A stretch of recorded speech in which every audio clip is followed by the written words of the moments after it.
She spent her life studying the Force, until she decided to destroy it.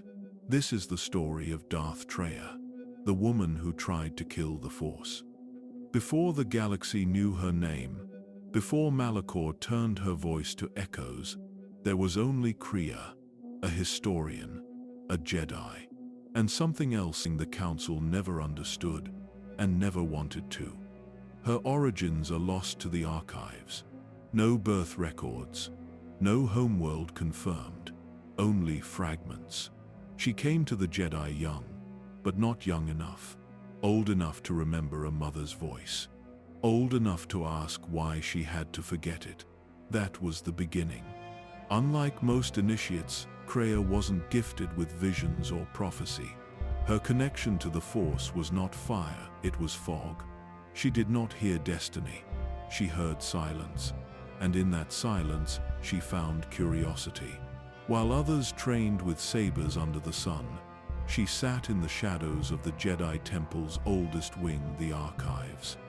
Shelves taller than ships, scrolls wrapped in dust, holocrons dimmed by age. She read them all. The Council praised her discipline.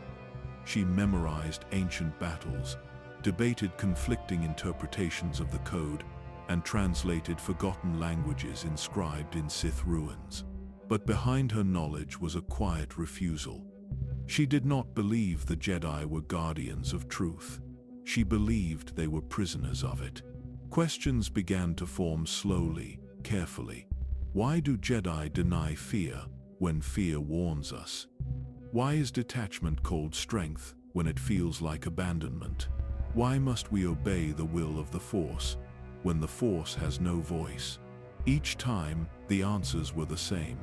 Because the code is law. Because emotion leads to the dark. Because the Force is balance.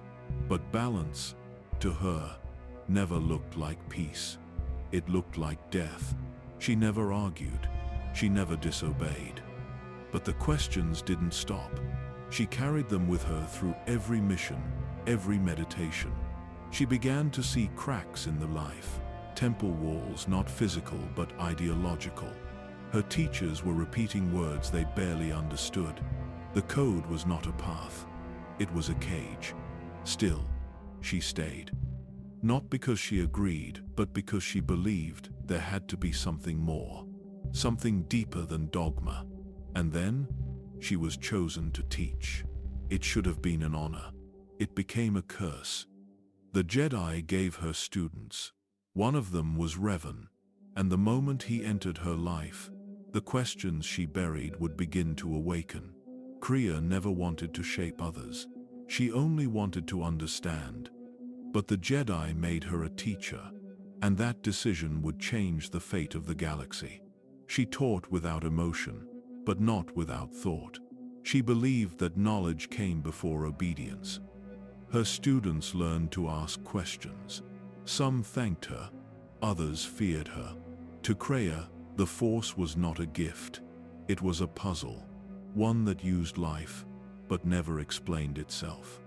She trained many young Jedi, but one student stood apart. His name was Revan. From the beginning, he was different. Sharp, confident, quietly bold. He listened to her, but he also challenged her. He asked deeper questions than any other. Kreia recognized something in him, a restless mind, a will that would not submit. She encouraged it. She did not tell him what to believe. She asked him what he saw, what he felt, what he thought the Force was trying to hide. The Council warned her to be careful. They said Revan was too curious, too strong-willed, too dangerous. But she remembered her own youth, and how they had once said the same about her. She believed that if anyone could find the truth behind the Force, it would be Revan. And for a time, she was proud of him. But war was coming, and the galaxy was already tearing at the edges. The Mandalorians were burning planets in the Outer Rim. Jedi were forbidden to intervene. The Council said the Force had not yet spoken. But Revan didn't wait. He left, took others with Tim. and entered the war. Kreia was not surprised, but she was afraid. She had taught him to think freely. Now he would act freely without them. At first, he won battles. He became a hero. People praised him. Even some Jedi began to follow him. But slowly, something changed. His victories grew darker, his decisions sharper. He stopped asking questions. He started giving orders. By the time the war ended, he was no longer a Jedi. He had become something else. He had become a Sith, and the council came for Kreia. They did not accuse her openly, but the silence said enough. Her students avoided her. Her peers turned away. They whispered that she had created Revan, that her teachings had lit the spark, that his fall was her fault. She had once believed that knowledge was freedom. Now she saw what the Jedi did with fear. They shut their eyes, closed their minds, and pointed their blame. They did not exile her, but they left her behind, and Revan was gone. She had trained the man who would become the most feared figure in the galaxy. She had seen his mind before it turned, and now she saw what she had missed. She did not defend herself. She did not fight for her place. She simply walked away, not in anger, not in shame, but in silence. The Jedi had trained her hands. The Force had shaped her heart. But her thoughts, they now belonged to no one. She did not leave in the night. She did not break the code. She simply walked away. No trial, no exile, no words from the council. They had already turned their backs. For the first time in decades, Kreia was alone, truly alone. She left Coruscant with no plan, no mission, no destination, only questions. She drifted from world to world, mid-rim, outer rim, unknown space. She visited ruins the Jedi ignored, tombs buried under ash, worlds forgotten by the Force. The silence followed her, not around her, inside her. The Force, once faint, had become something worse. Empty. She reached planets still scarred by the Mandalorian wars. Fields burned, cities crushed. People who no longer prayed to the Jedi, or anything at all. She spoke to survivors, listened to their stories, and learned what the Order never taught. The Jedi had watched it happen, waited for a sign, and said the Force had its reasons. Kreia no longer believed that. Not after what she saw, not after what she felt. She started to wonder if the Force was not just indifferent but cruel. The more she searched, the less she heard it. No guidance, no visions, only echoes of suffering. And in that silence, she began to question something deeper. What if the Force was not good? What if it was not light or dark? What if it was simply control? Jedi and Sith both claimed to serve it. Both claimed to obey its will, and both caused endless war. The Force chose champions, watched them rise, then let them fall, and the galaxy bled, again and again. Was that balance? Or was that a cycle? Kreia spent years in that silence. No students, no council, only ruins and memory. She searched ancient temples on Dantooine, walked the battlefields of Sirocco, stood alone in the shadows of Dixun, where the jungle swallowed the screams of fallen Mandalorians. She found Jedi graves, Sith tombs, and broken artifacts once worshipped as power. None of them gave answers, but all of them confirmed her fear. The Force did not protect life, it simply used it. One day, she stood on a world that no longer had a name. A cratered husk, forgotten even by smugglers. There, in the dust, she felt something different. Not the Force, not a presence, a wound. A place where the Force had been torn. Not by Revan, not by Sith, by something worse. War. She sat there for hours, then days, and the Force did not speak. And still, she listened, not as a Jedi, not as a historian, but as a woman who had nothing left. In that stillness, she made a choice. She would no longer follow the Kreia Force. She would question it, not with anger, not with hate, with truth. Whatever it was, light, dark, balance, it needed to be understood, not worshipped, not obeyed. Kreia did not fall to the dark side. She fell into knowledge, and from that fall, something new began to rise. There is a place where the Force screams, where life and death become the same thing, where silence isn't peace, it's a wound. That place is Malachor 5. Kreia had never meant to go there, but all her questions led her to it. The Jedi feared it, the Sith fed on it, but none truly understood it. She arrived alone. No ship waited, no mission guided her. Just the pull of something broken, something forgotten by time but not by the Force.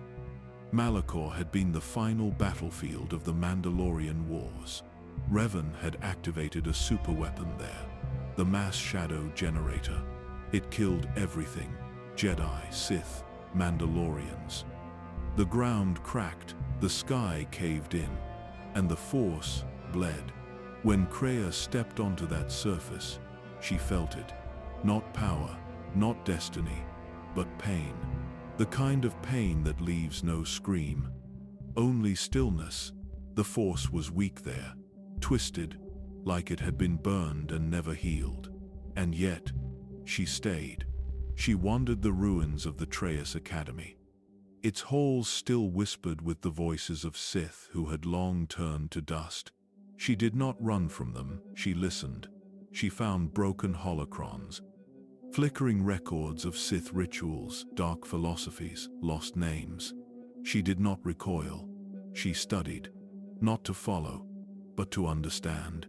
The Jedi had called the Sith evil. The Sith called the Jedi weak, but both were servants of something they never questioned. The Force. She began to see it clearly now. The Force did not choose sides. It used them.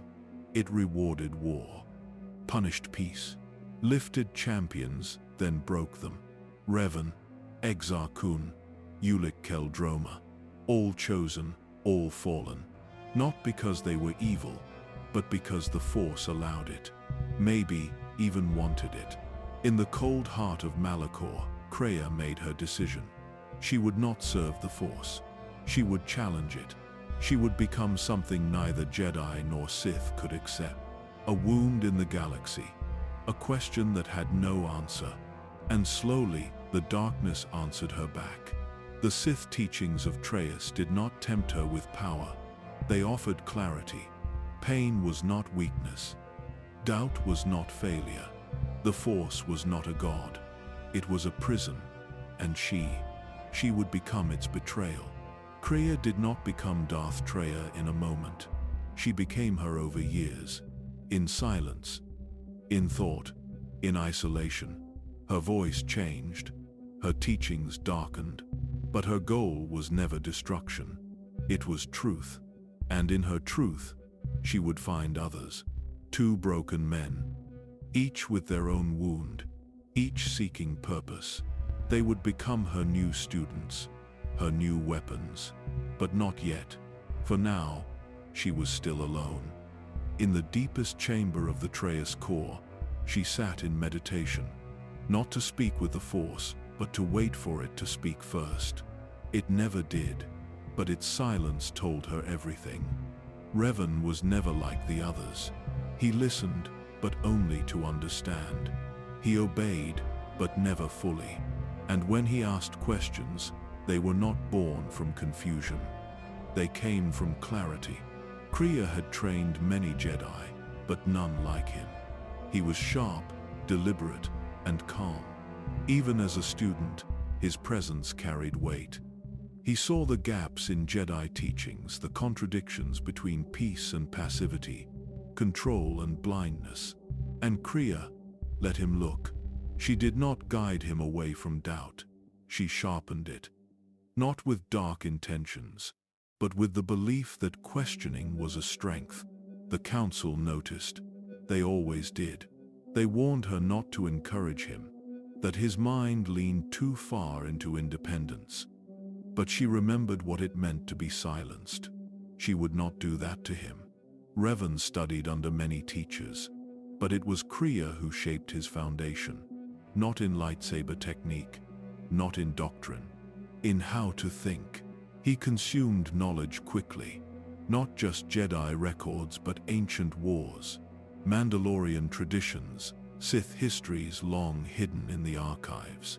He believed that the Force did not choose sides, that it moved through all things and all people had the right to understand it.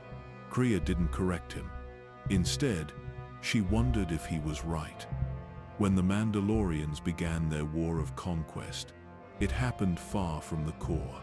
Worlds in the Outer Rim burned, settlements fell. Refugees fled to systems the Jedi refused to defend.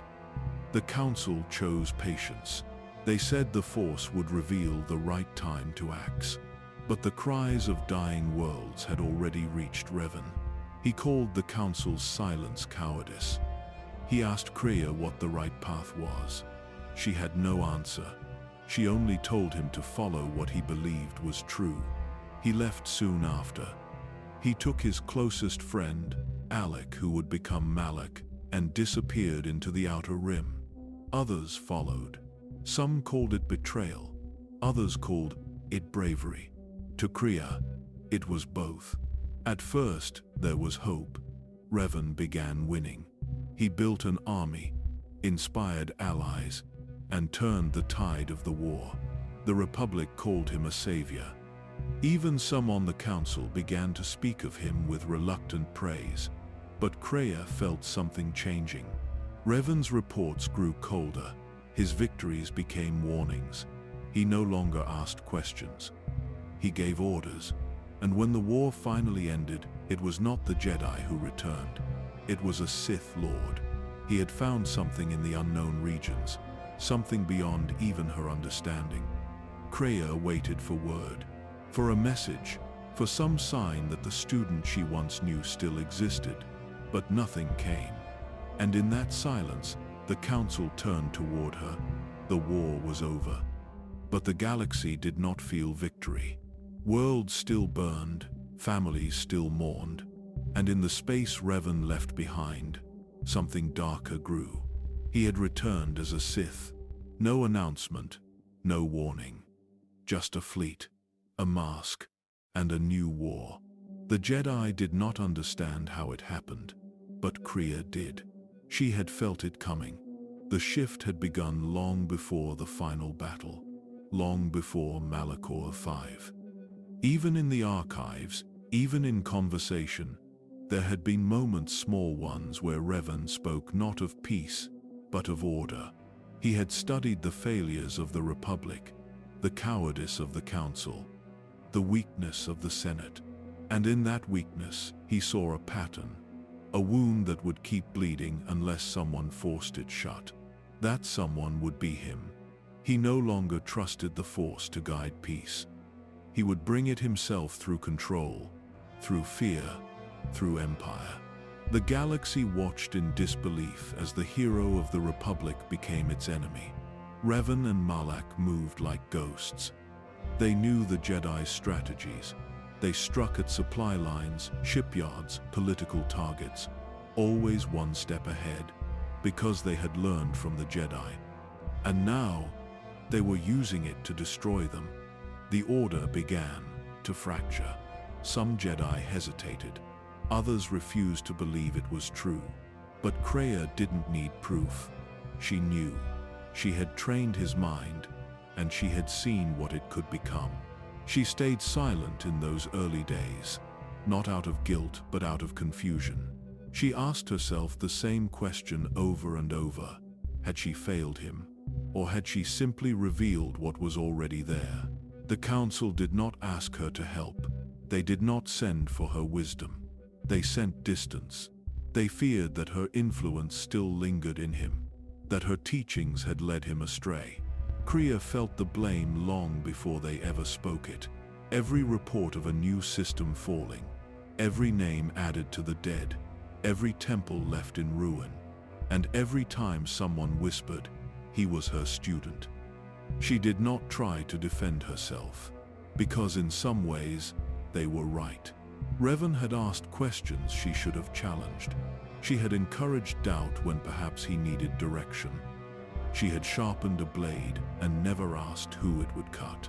But she also believed something no one else would say, that the Force itself was responsible. Not just her, not just Revan, but the will that moved them both. The Jedi had claimed to listen to it, but they ignored the cries of the Outer Rim. They waited, as thousands died, for the Force to decide. And when someone finally acted, they called it betrayal. To Kreia, that was the real failure. Not Revan's rise, but the Council's silence. And now, the galaxy was breaking. And the lines between savior and tyrant were gone. All that remained was war. There was no trial, no questions, no verdict. The Jedi Council did not summon her.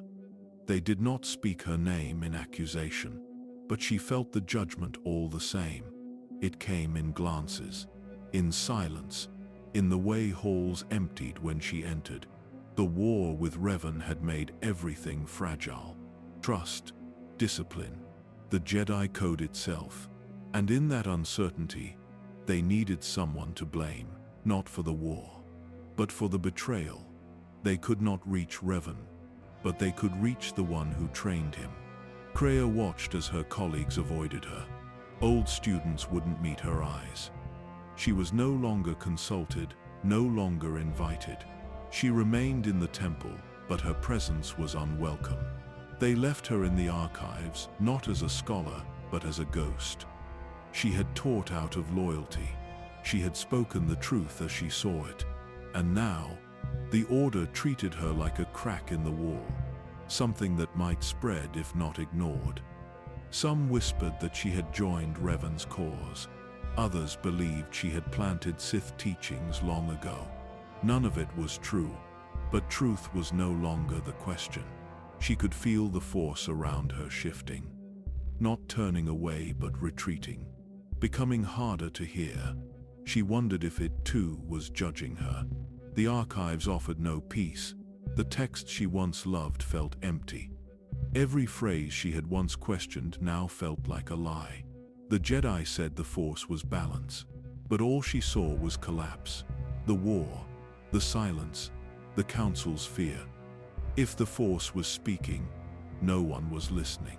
She returned to her quarters each night without speaking a word, and each morning, she passed through corridors like a shadow no one wanted to see.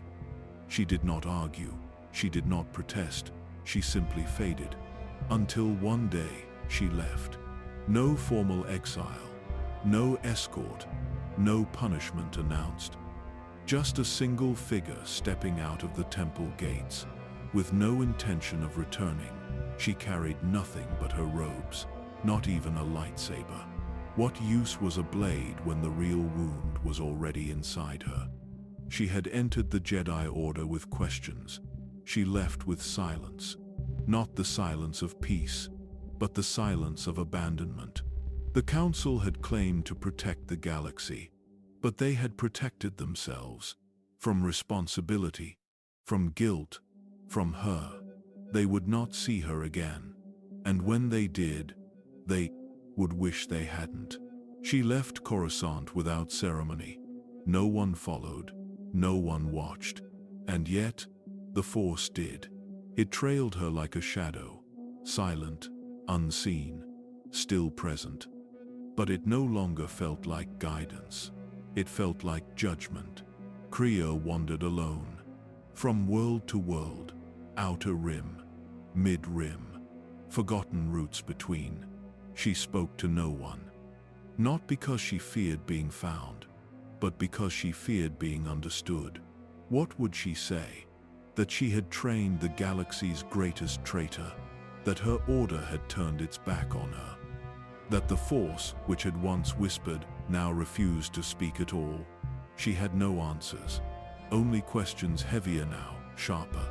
They no longer made her curious. They made her tired. She sought old Jedi enclaves, ruins from forgotten wars, places where peace had once lived and died.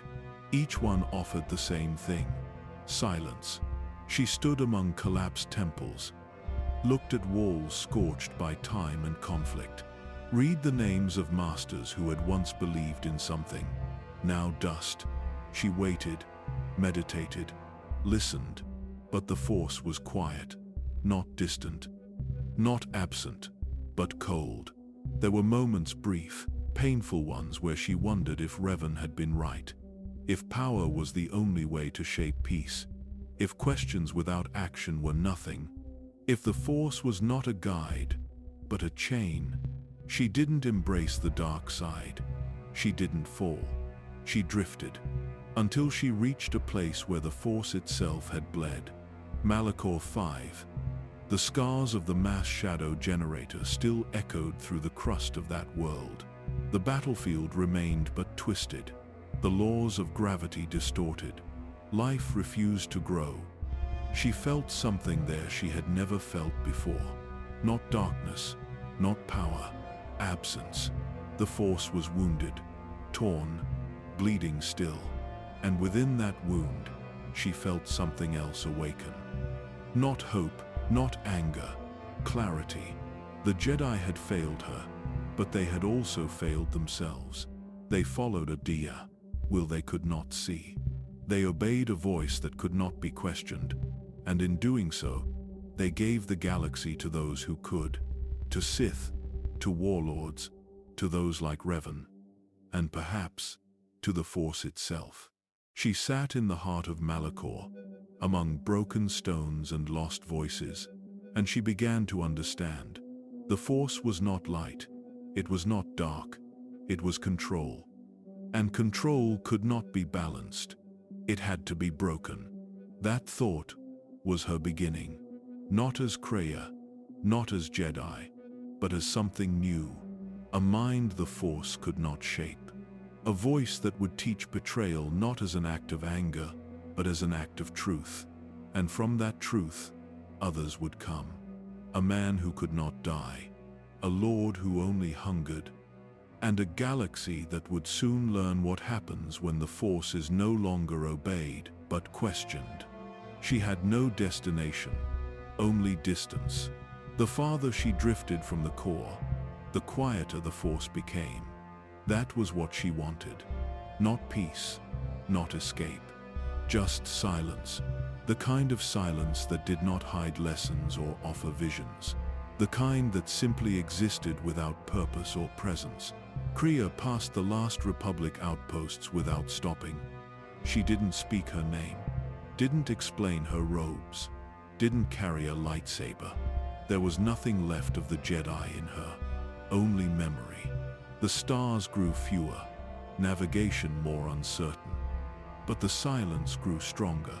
She thought perhaps, somewhere beyond the reach of the Order, the Force would begin to make sense. It didn't. The worlds she reached were cold, not in temperature, but in feeling.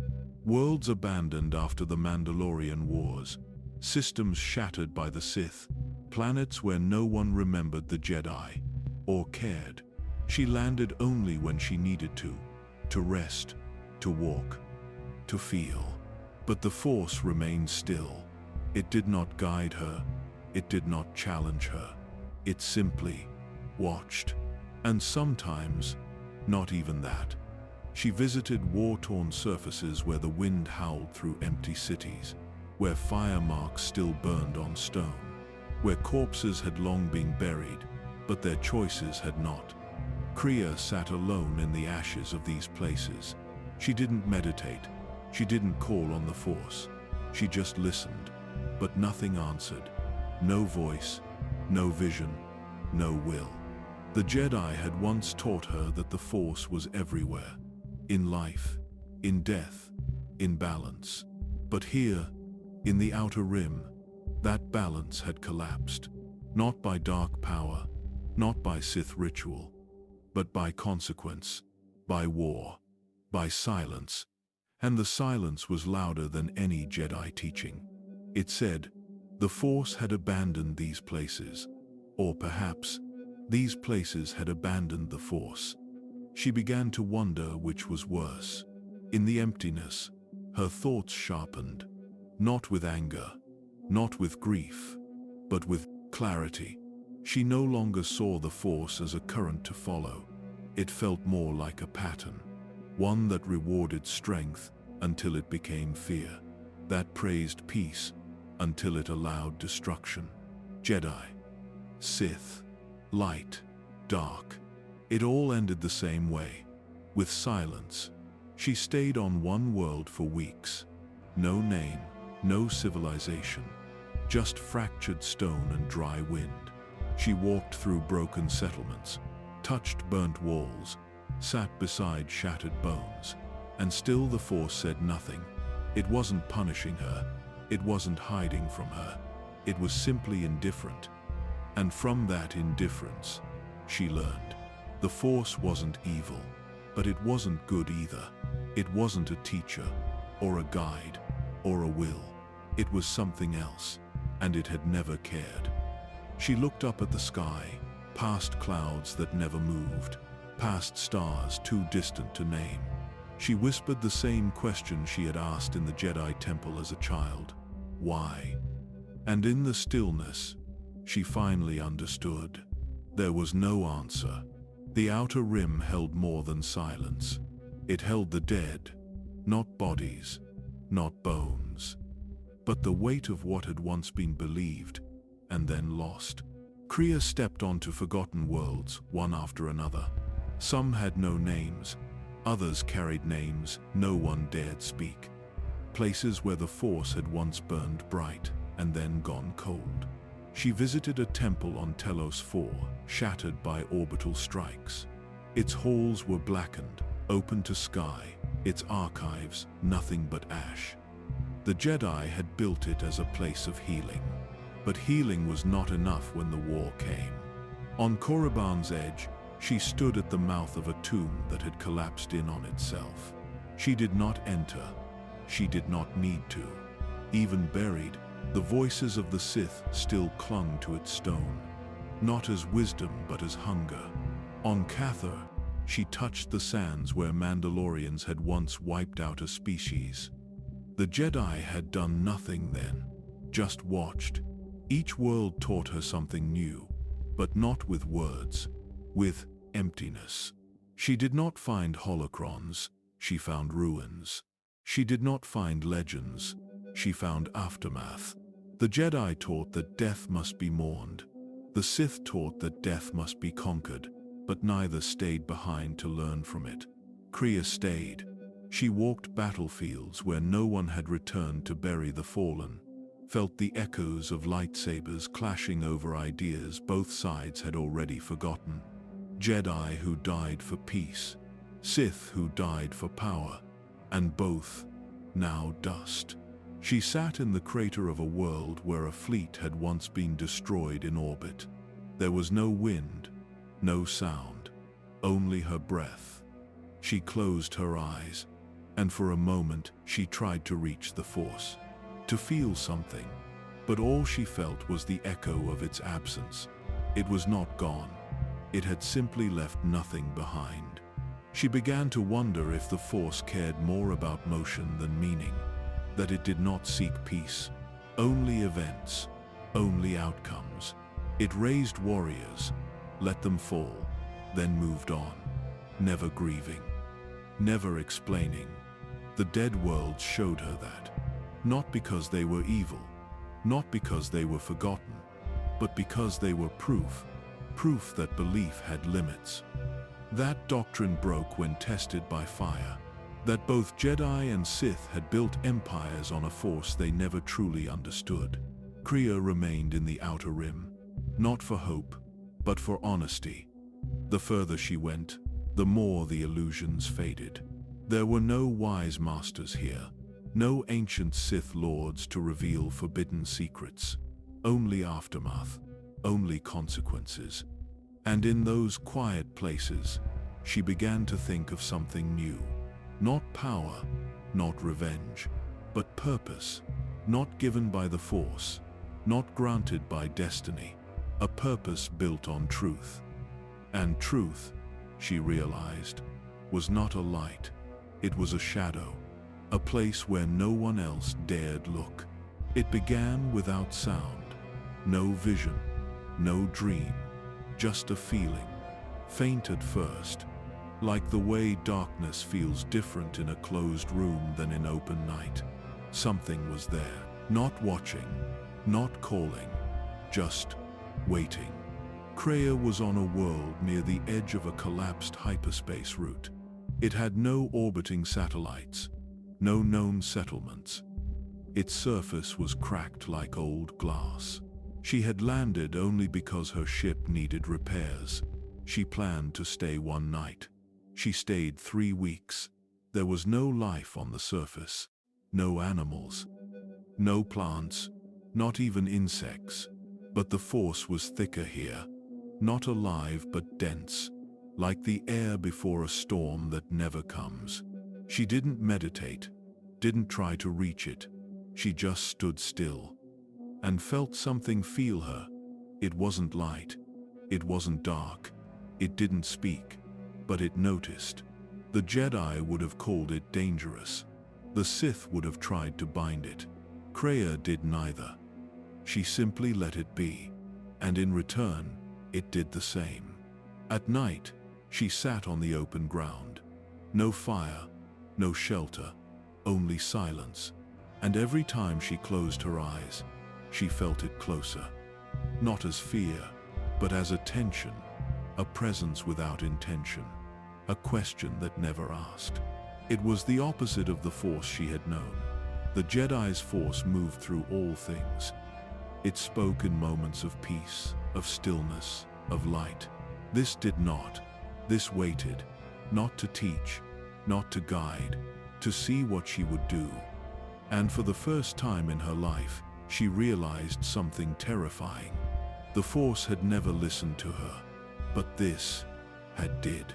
It listened without judgment, without lesson, without morality. It didn't care what she had been, didn't care that she had trained Revan, didn't care that the Jedi had cast her aside. It simply listened. And in that listening, she felt more seen than she ever had in the temple. It did not offer power, it did not offer answers, but it offered space, space to think, to break, to rebuild. She did not know what it was, only that it had been here longer than her, longer than the Jedi, maybe longer than the Force itself. She stayed, not to learn from it, but to unlearn everything else. And somewhere, deep in that silence, she felt her voice change. Not her words, not her tone, but the thing inside her that gave those words shape. The old teachings began to fall away, not with anger, but with understanding. This thing, this presence was not her master, but it reflected what she was becoming. Something the Force did not expect. Something outside the cycle. Not Jedi, not Sith, but a wound. And wounds don't ask. They remind. She did not call herself Traya. Not yet. Names had always been tools.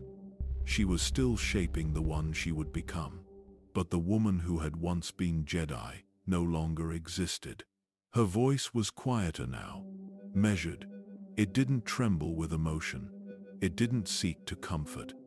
It cut, because it had learned to see. And what it saw was a galaxy chained to a lie. The Jedi had failed her. The Sith had destroyed themselves. And the Force had stood above it all untouched, but not unnoticed. She had lived without its guidance, had wandered through silence, through pain, through dead worlds. And in that stillness, something had changed. The Force was no longer a mystery. It was no longer sacred. It was a system. One that built heroes only to break them, that let worlds burn, just to restore some imagined balance.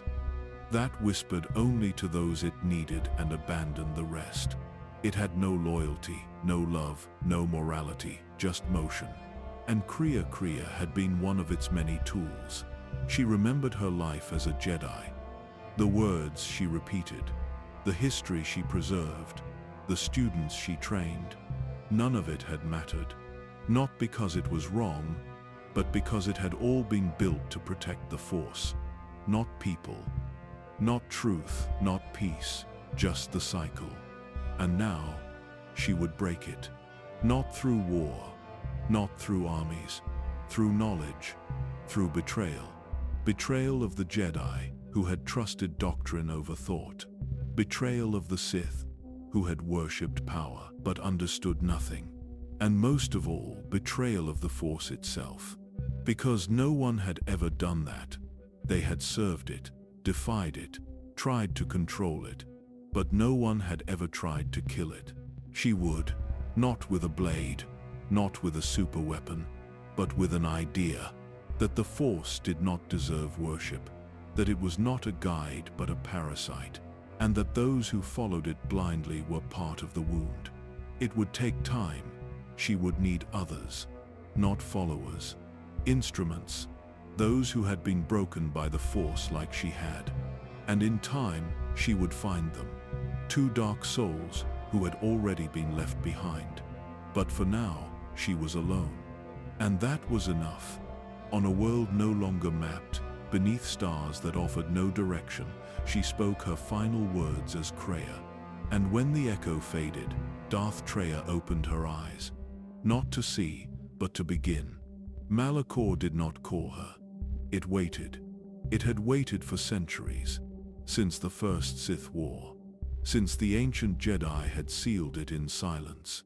And when she returned to it not as a Jedi, not as an exile but as something new, it opened, not its doors, its truths.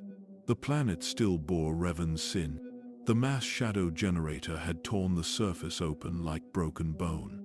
Towers leaned at impossible angles.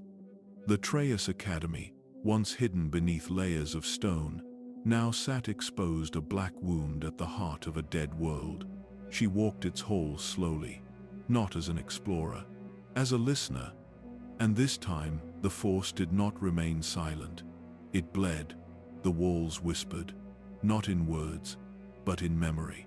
Screams caught in stone, pain trapped in gravity wells, regret so deep it had shape. Here, the Force had been twisted. Here, it had broken, not through Sith rituals, not through Jedi weapons, through war, through belief. This was not a place of balance. It was a place of consequence. And Kreia Traya saw what it truly meant. Revan had activated the generator to win the war, to save the Republic, to end the Mandalorians. But in doing so, he had torn something beneath all of it. A scar in the Force, one that never healed. She moved deeper into Traya's, past stone carved with ancient Sith symbols, past shrines that once demanded worship. She did not kneel. She had come to teach the Force a lesson. Not as Kreia, not as Jedi, not even as Sith, as a wound given voice. In the heart of the structure, she stopped. There was no throne, no altar, just stillness. And yet, she felt it. The Force, recoiling, as if it recognized her for the first time not as a servant, but as a threat. She spoke. Only one word. Not a name, not a command, a question. And the walls did not answer, but they listened. Malachor did not speak in prophecy. It spoke in reflection. And in its reflection, she saw herself. Not a master, not a sage, a betrayer, of Jedi, of Sith, of the Force. She accepted it, without pride, without grief, because betrayal, here, was not failure. It was freedom. She sat alone for hours, then days. The world around her shifted subtly, not in shape, in presence. It was no longer a planet. It was a mirror, and from the mirror, things began to move. They were drawn to her. Two shapes, two souls, both broken, both dangerous, both forgotten. They did not know what they were yet, but she did. She would name them later. She would shape them soon. For now, she listened to the echoes of their pain, and knew she was no longer alone. The Triumvirate had not formed, but the shadow had begun to spread. And the Force, for the first time in its existence, was afraid. They were not called Sith when she found them. They had no names, no purpose. They were remnants, fragments, the result of wars that tore more than bodies. Darth Sion was the first. She found him on a world that should have killed him. He was lying beneath a collapsed temple, bones shattered, skin split open, face barely human. But he wasn't dead. He refused to be. His body screamed in agony with every breath. But his will was louder. Kreia stood above him for hours before he opened his eyes. They were red, not from rage, from pain that had never ended. He looked at her, not with hope, but recognition. He knew what she was, and more importantly, she knew what he was becoming. He did not need to be healed. He had already made a choice, to survive through hate, to live through the refusal to die. And she saw the truth. The Jedi would have tried to ease his pain. The Sith would have tried to sharpen it. But Traya understood it. Sion was not a monster. He was a mirror of what the Force allowed, of what it abandoned. She did not offer him peace. She offered him understanding, and in return, he followed her. Not out of loyalty, not out of fear, but because she was the only voice that didn't look away. The second was harder to find, because he was no longer flesh. She felt him before she saw him. A hunger in the void, so strong it bent the Force around it. Not a presence and absence. Darth Nihilus had once been Jedi, or Sith, or something in between. Now, he was only need. He had survived the activation of the mass shadow generator at Malachor, but survival had come at a cost. He no longer remembered who he was, only what he lacked. He fed on life, on Force energy, on planets, not out of desire, out of instinct. He did not speak, but she heard him, not in words, in emptiness. She found him drifting near a dead moon. His ship moved with no crew, no signal, only darkness. She entered it alone. He was waiting, wrapped in black robes, face hidden behind a mask older than memory. No heat, no sound, but she felt his eyes, even if they were no longer there. He did not attack. She did not defend. They stood in silence. She did not flinch. And for the first time since his hunger began, he did not consume. Not because he could not, because she gave him what no one else had.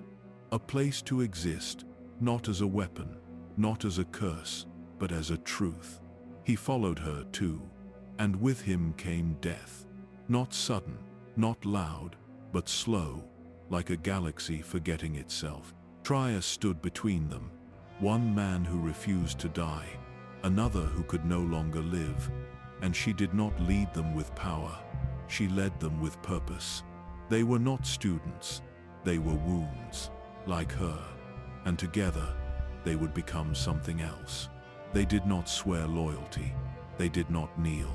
They gathered, three beings, not masters, not equals, wounds. They stood in the deepest chamber of Traya's academy, where light could not reach, where gravity had bent, where time seemed slower. Darth Traya, Darth Sion, Darth Nihilus, each had died. Each had returned, not through healing but through rejection. Sion's pain held his body together. Nihilus's hunger held his spirit in place. And Traya's mind, sharp, cold, focused, held them both. Not with force, with understanding. She taught them what the Sith had forgotten. That power was not strength. That survival was not victory. That the Force was a lie. And lies must be broken. The Triumvirate was not a council. It was not built to lead legions. It was built to end belief. They wore the title of Sith, but they had already gone further. The Sith of old had wanted conquest. The Jedi had wanted peace.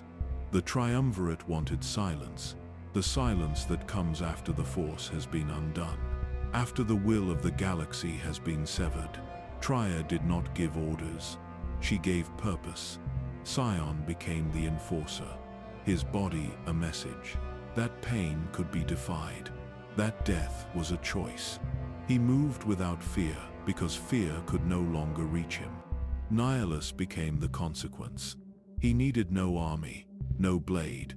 He consumed Jedi, Sith, entire worlds.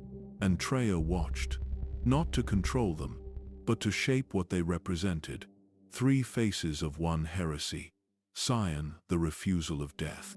Nihilus, the hunger born from war. Traya, the betrayal of everything that gave them form. The galaxy was not ready. The Jedi were broken after Revan's war. Scattered, distrusted, hiding in outer worlds. And the Sith, still recovering from their own civil bloodshed. The Triumvirate rose in the space between. Not with fleets, not with declarations, with whispers. Assassins trained in Traya's halls, sent not to win battles but to erase names. Jedi vanished, not just in body but in history. Whole enclaves silenced. Masters who had once sat on the council gone. No one knew where the strikes came from. No one understood what they faced. Because the Triumvirate didn't fight wars. They ended patterns. They were not a new Sith order. They were its final truth. That the dark side was not about passion. That the Jedi code was not about serenity. That both were wrong. And in that wrongness, the Force had thrived. The galaxy, unaware, looked for leadership, for reason, for signs of hope. But Malachor had none to offer. It only had echoes, and those echoes now had names. She no longer walked in shadow. She had become it. Darth Traya did not raise armies. She raised questions. And in the galaxy the Jedi and Sith had left behind, questions were more dangerous than war. Her students were destruction incarnate. But she was doubt. The Force had moved through history like a current, rising in Jedi, crashing in Sith, restoring, destroying, balancing, repeating, always repeating. But Traya saw the pattern. She stood apart from it, not to escape it, to break it. She taught her assassins not to hate, but to erase, not to fight the Jedi, to unmake them, to pull at the threads of legacy, until belief unraveled. She spoke to Sion in the dark, his broken body trembling beneath the weight of his own survival. And she told him, pain is not weakness, pain is memory, and memory can be weaponized. She stood beside Nihilus, whose silence devoured more than voices, it consumed meaning. And she whispered, you are hunger. You are the proof that the Force creates wounds when it pretends to offer balance. She did not lead them like a Sith Lord. She revealed them like scripture, as if they had always been part of a larger truth. She was no longer just a betrayer. She was heresy, alive, aware, and unafraid, because she no longer wanted control. She wanted consequence. Not revenge, not domination, correction. The Force had used the galaxy like a stage. Heroes, villains, destinies written through visions and prophecy. But she had walked through its silence. She had seen the forgotten, the dead, the abandoned. And now she would answer. The Jedi would not understand her. The Sith would try to destroy her. But both would miss the point. She was not playing their game. She was ending it. The Triumvirate was not her final goal. It was her beginning. A means to collapse the belief that the Force had any right to shape life at all.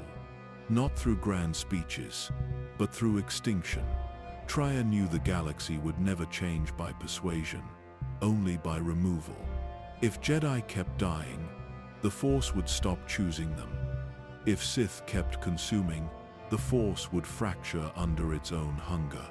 And if she remained at the center, not as a ruler, but as a wound, then maybe, for the first time in history, the Force itself would bleed. That was her hope, her vengeance, her heresy. And it had taken form, not in temples, not in holocrons, in her, Darth Traya, the woman who looked at the Force and said, "No more." She had shaped them with care, not kindness, but purpose. Darth Sion, Darth Nihilus. They had once been nothing, pain, hunger, shadows. She had given them direction, structure, meaning. But even the most disciplined shadows eventually seek to break their shape. Sion watched her in silence. He always had, not like a servant, like a weapon waiting for reason. Traya taught him that pain could be power, that endurance was stronger than rage, and he listened. But endurance is not loyalty. Each time she questioned the Force, each time she spoke of balance as a lie, Sion saw something else.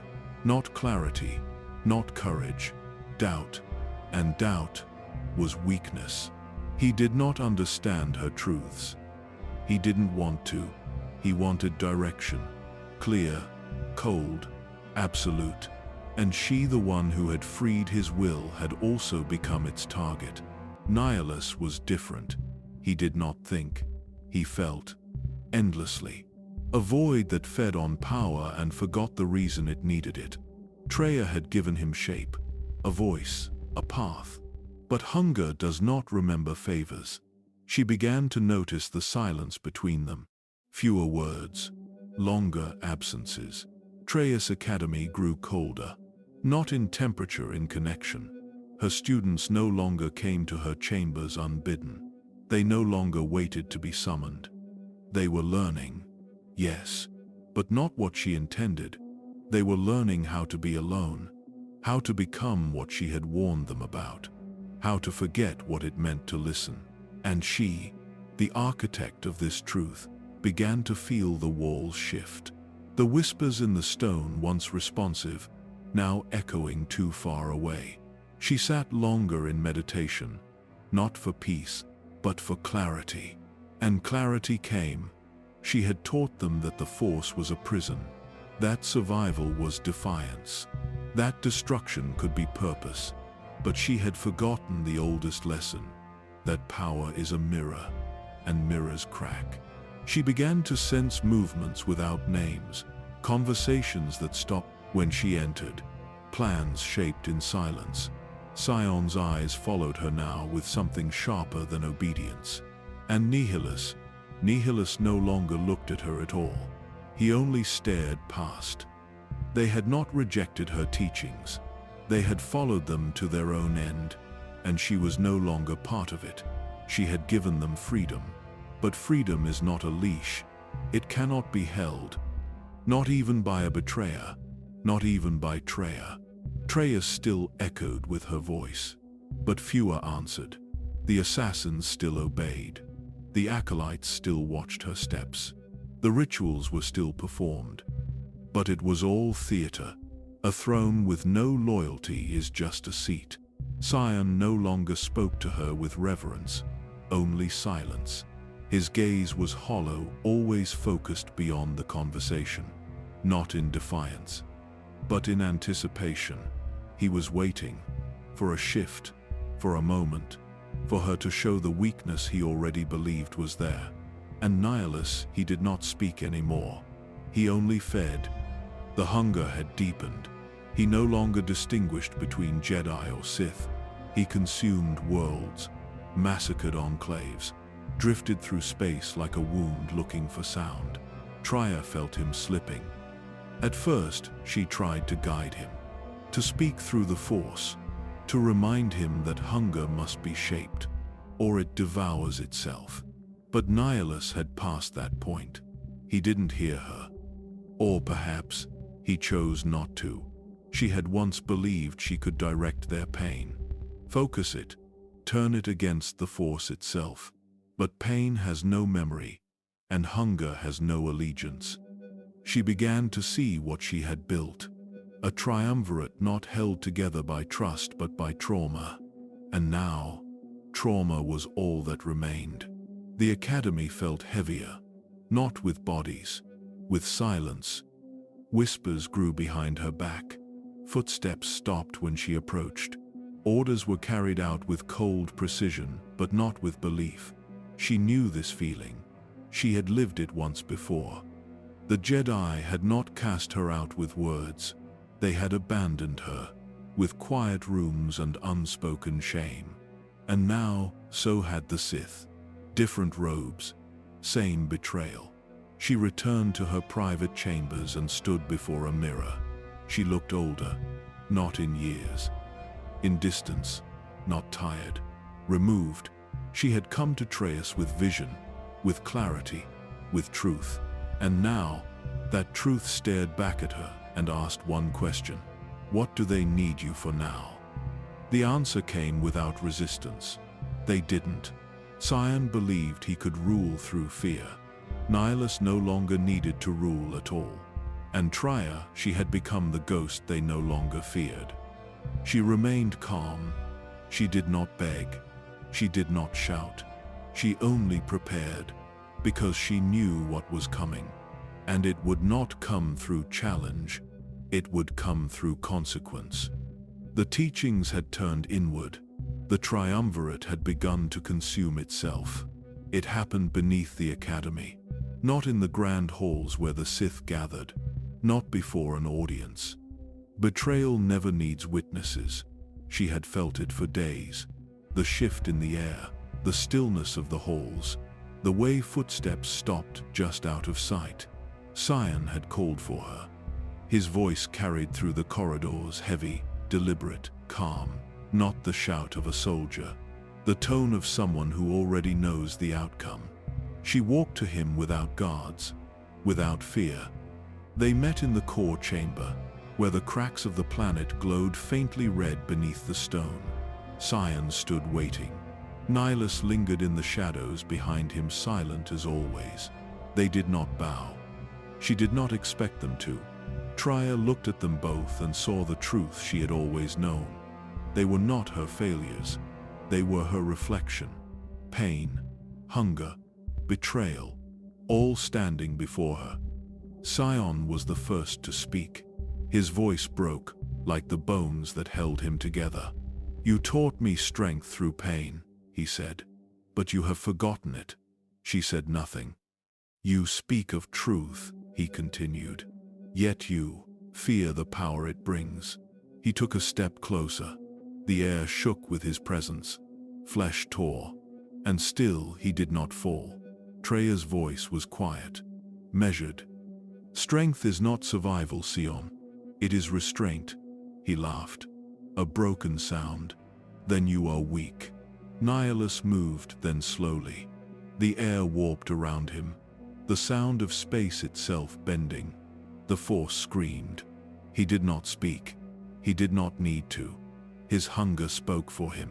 It filled the room, pulling at her life, her will, her very presence. The pain came like gravity, pulling her down, turning breath into memory. Sion struck. His blade tore through the darkness. It did not cut flesh, it cut her connection. Her link to the Force cracked, shattered like glass under pressure. She fell to her knees. The world dimmed. But she did not scream. She looked up, saw their faces and smiled. "Then learn," she whispered, "and see where it leads you." They said nothing. Sion turned away first. He could not look at her. Even victory, for him, was pain. Nihilus lingered longer, not to gloat, but because the hunger wanted more. Traya did not fight him. She let it come. The Force drained through her body, a warmth leaving the skin, a voice fading inside her mind. And when it was done, there was only silence. Not death, not peace, just silence. The two left her there, broken, drained, discarded. Malachor did not mourn her. It never mourned anyone. The halls of Traya swallowed the echoes. The lights dimmed, and in that silence she smiled again, because she knew something they didn't. They had betrayed her, but they had not destroyed her. They had only set her free. She did not die. Her body remained broken, her strength drained, her connection to the Force severed. But she lived, not because of will, not because of power, because there was still something left to teach.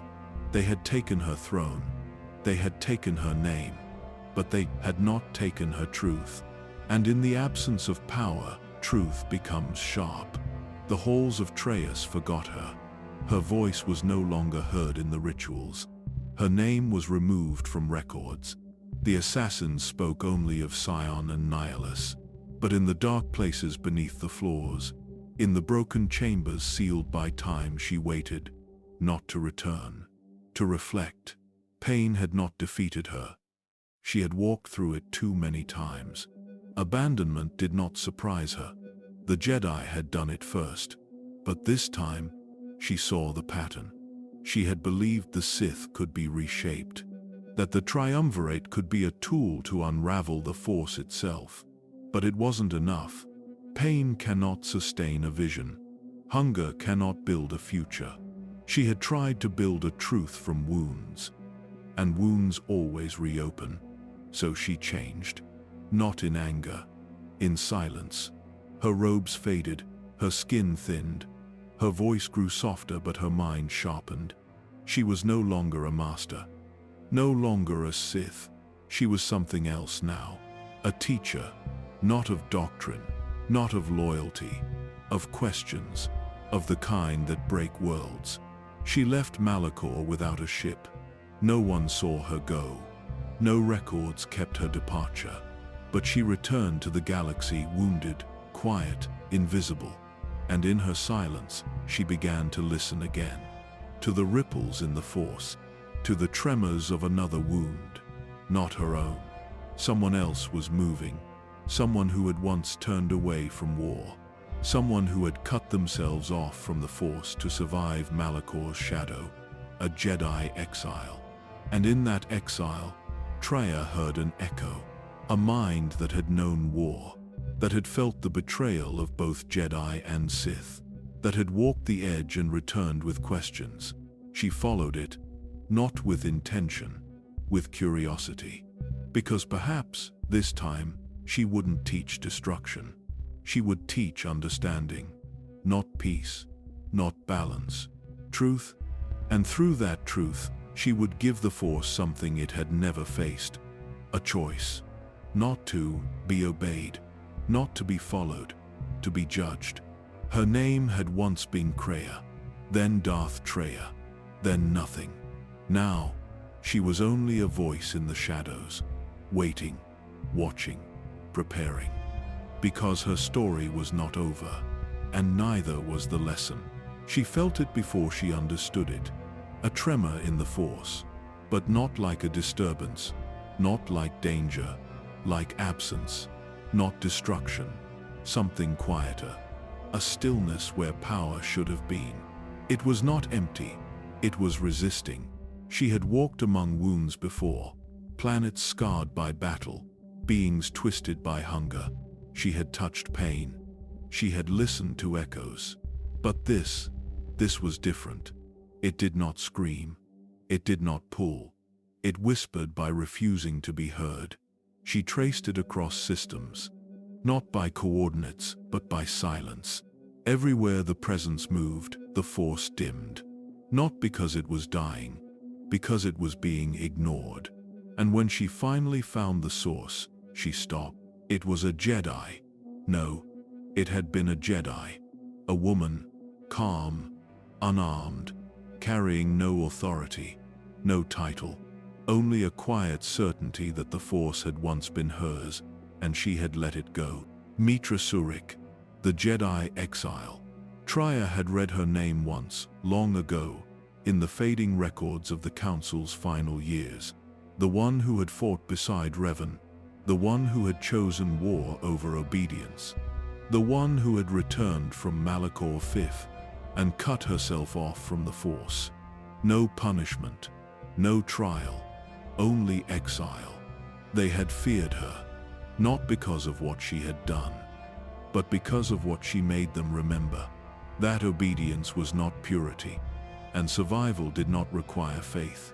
Kreia watched her from a distance.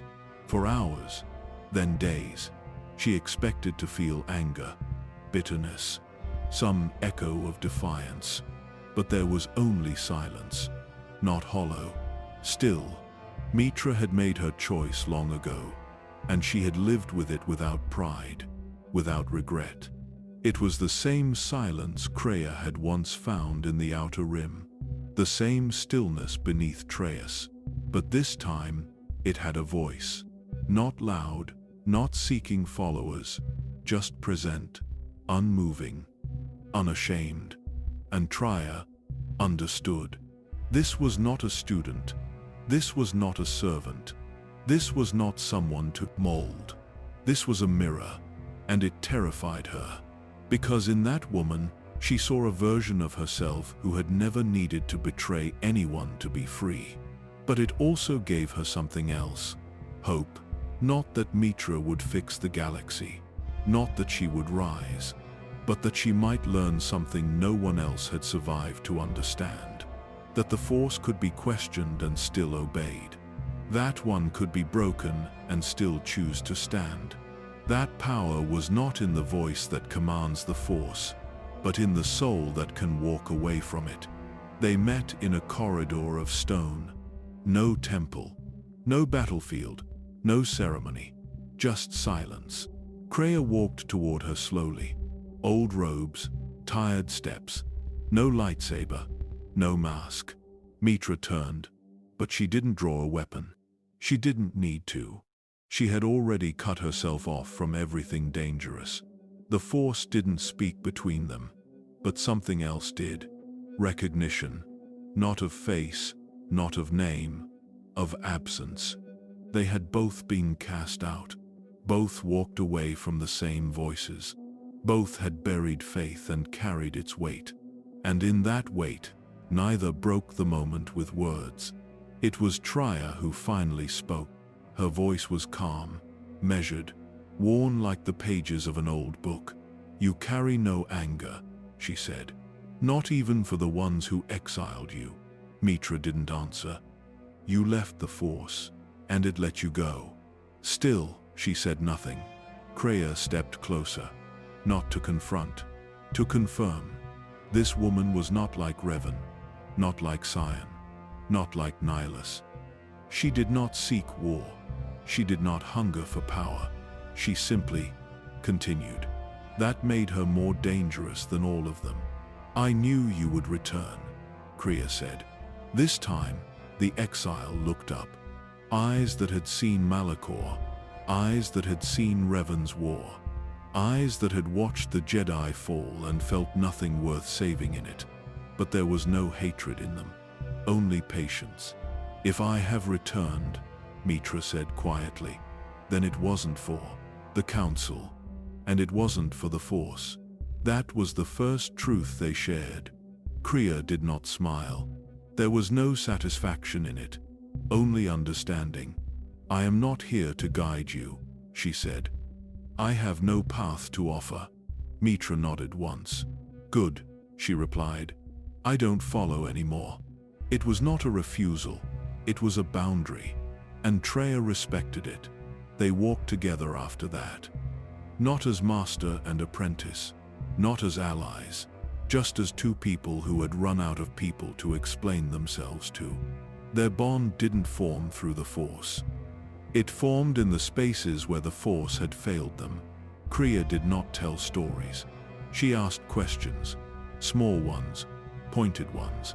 Mitra didn't answer them all, but she never walked away from them.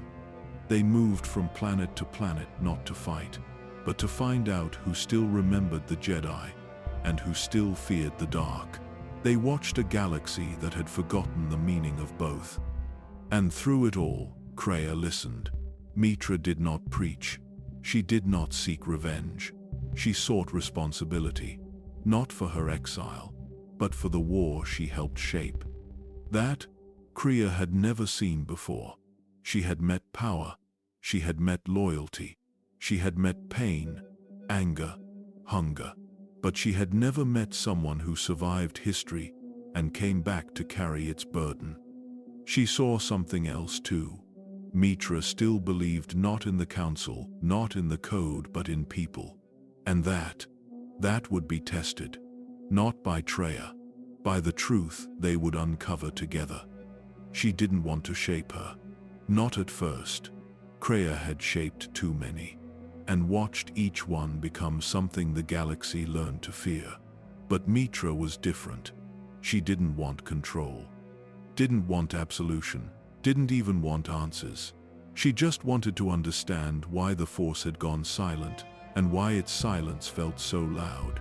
Kreia followed her across ruined worlds, Dantooine, Onderon, Nar Shaddaa, places where Jedi had once stood as peacekeepers, places now filled with ghosts and survivors, who remembered them not with reverence but resentment.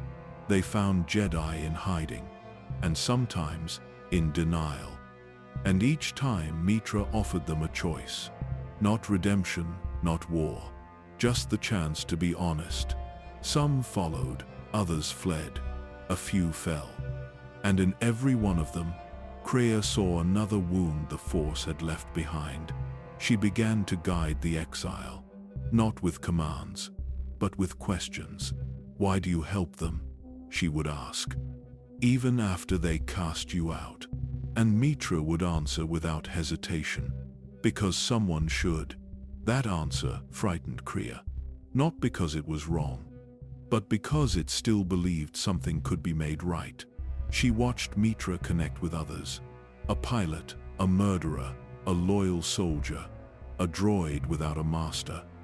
Each one found something in her not because she asked them to, but because she never pretended to be whole. Kreia warned her, "You're letting them too close. You'll carry their pain with you." And Mitra only said, "They already carry it alone." She didn't just gather allies. She gathered echoes. People forgotten by the galaxy. People pushed to the edge of wars they didn't start. And somehow, they followed her. Not because she promised hope, but because she made no promises at all. That was the moment Kreia knew. Mitra was not a leader, not a student, not even a Jedi. She was a wound, a reflection, not of power but of survival. And wounds, they remember everything. So Kreia began to teach her, not through lessons, through perspective. She showed her what the Force had done, what it had allowed, how it had lifted champions and then broken them. She spoke of Revan, not as a Sith, but as a man who was never allowed to stop choosing. She spoke of Malachor, not as a battlefield, but as a place where belief died. She did not ask Mitra to hate the Jedi. She did not push her toward the dark. She showed her the cracks and let her choose where to stand. Because the Force had taken too many choices already, and Mitra was still walking. That made her dangerous. Not because she could destroy, but because she could decide. And Traya was starting to believe that this exile might be the only one left who could teach the galaxy what the Force had never learned. Consequences. They were not the same, but they had walked the same edge. Mitra had once turned away from war, but it had followed her. Kreia had turned away from the Force, but it had never let her go. Together, they became something the galaxy had never seen before. Not a Sith Lord with a student, not a Jedi Knight on a mission, just two women who had been broken in different ways by the same lie, and who had chosen to keep walking anyway. The crew didn't understand their connection. They saw it, they felt it, but they couldn't name it, because it was not trust, it was not control, it was recognition. They spoke in half phrases, finished each other's thoughts, not because they were alike in voice, but because their silences matched. When Mitra acted, Kreia didn't stop her. She watched, measured. Sometimes, she even warned her, but she never pulled her back, because she wanted to see what would happen if someone followed their own path all the way to the end. The galaxy began to respond. Jedi began to reappear, drawn not to the exile's power, but to her presence. Some were afraid, some were relieved, but all of them felt it, that the Force was moving again. And it was not doing so gently. Whispers returned to the Sith. Eyes turned toward the outer rim. Even Nihilus stirred in the shadows, drawn by something he didn't understand but needed to consume. Kreia watched it all unfold, and she didn't interfere, because every step they took confirmed something she had feared since the moment they met. That Mitra might be stronger than Revan, not in war, not in brilliance, in conviction. She did not crave destiny. She did not chase prophecy. She acted quietly, without expectation, and people followed her, not out of fear, not out of hope, because they saw someone who carried the galaxy's weight without asking anyone else to lift it. That was the Force's greatest fear, not rebellion, not hatred. Someone who no longer needed it to do what was right. Kreia began to speak to her less, not out of withdrawal, but because the exile didn't need guidance anymore. She needed space. And Kreia was beginning to understand that her role in this story was almost over. She would teach, she would shape, but she would not walk with her forever, because the final lesson was not about power. It was about choice. And one day soon, Mitra would make one, a choice Kreia could not control, a choice that would either end the cycle or repeat it once more. But for now, they remained together, the wound and the mirror, walking through a galaxy that no longer remembered what truth sounded like. They didn't fall in battle, they vanished, one by one, without alarms, without screams, without witnesses. The Jedi Order had already been broken. What remained was shadow, survivors scattered across the stars, hidden temples, quiet enclaves, voices lowered when the word Force was spoken aloud. And then, even those faded. Mitra could feel them slipping, not through death, through absence. A master would stop responding. A familiar presence would flicker, then go dark. Whole systems would grow quiet. When she went looking, there would be no wreckage, no bodies, only silence. It was Nihilus, but it wasn't just him. It was the result of everything that came before. Of the Council's fear, of Revan's war, of Malachor, of the Force itself refusing to protect those who trusted it the most. Kreia never said, "I told you so." She didn't need to. She only whispered in those moments when Mitra returned from another empty world, shoulders heavier, eyes more hollow. They were not taken, she said. They were unmade. Mitra didn't argue. She couldn't, because in her bones, she knew it was true. This wasn't a war. It was erasure. And the Force, the same Force that had once flooded the galaxy with light and prophecy and hope, was silent. Watching, allowing it.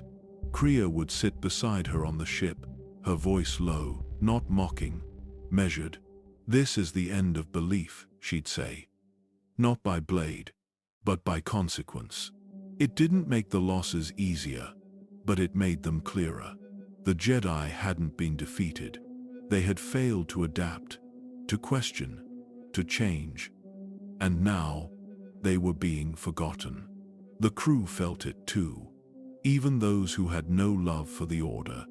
Even those who had never called themselves Force-sensitive. The air on the ship grew colder.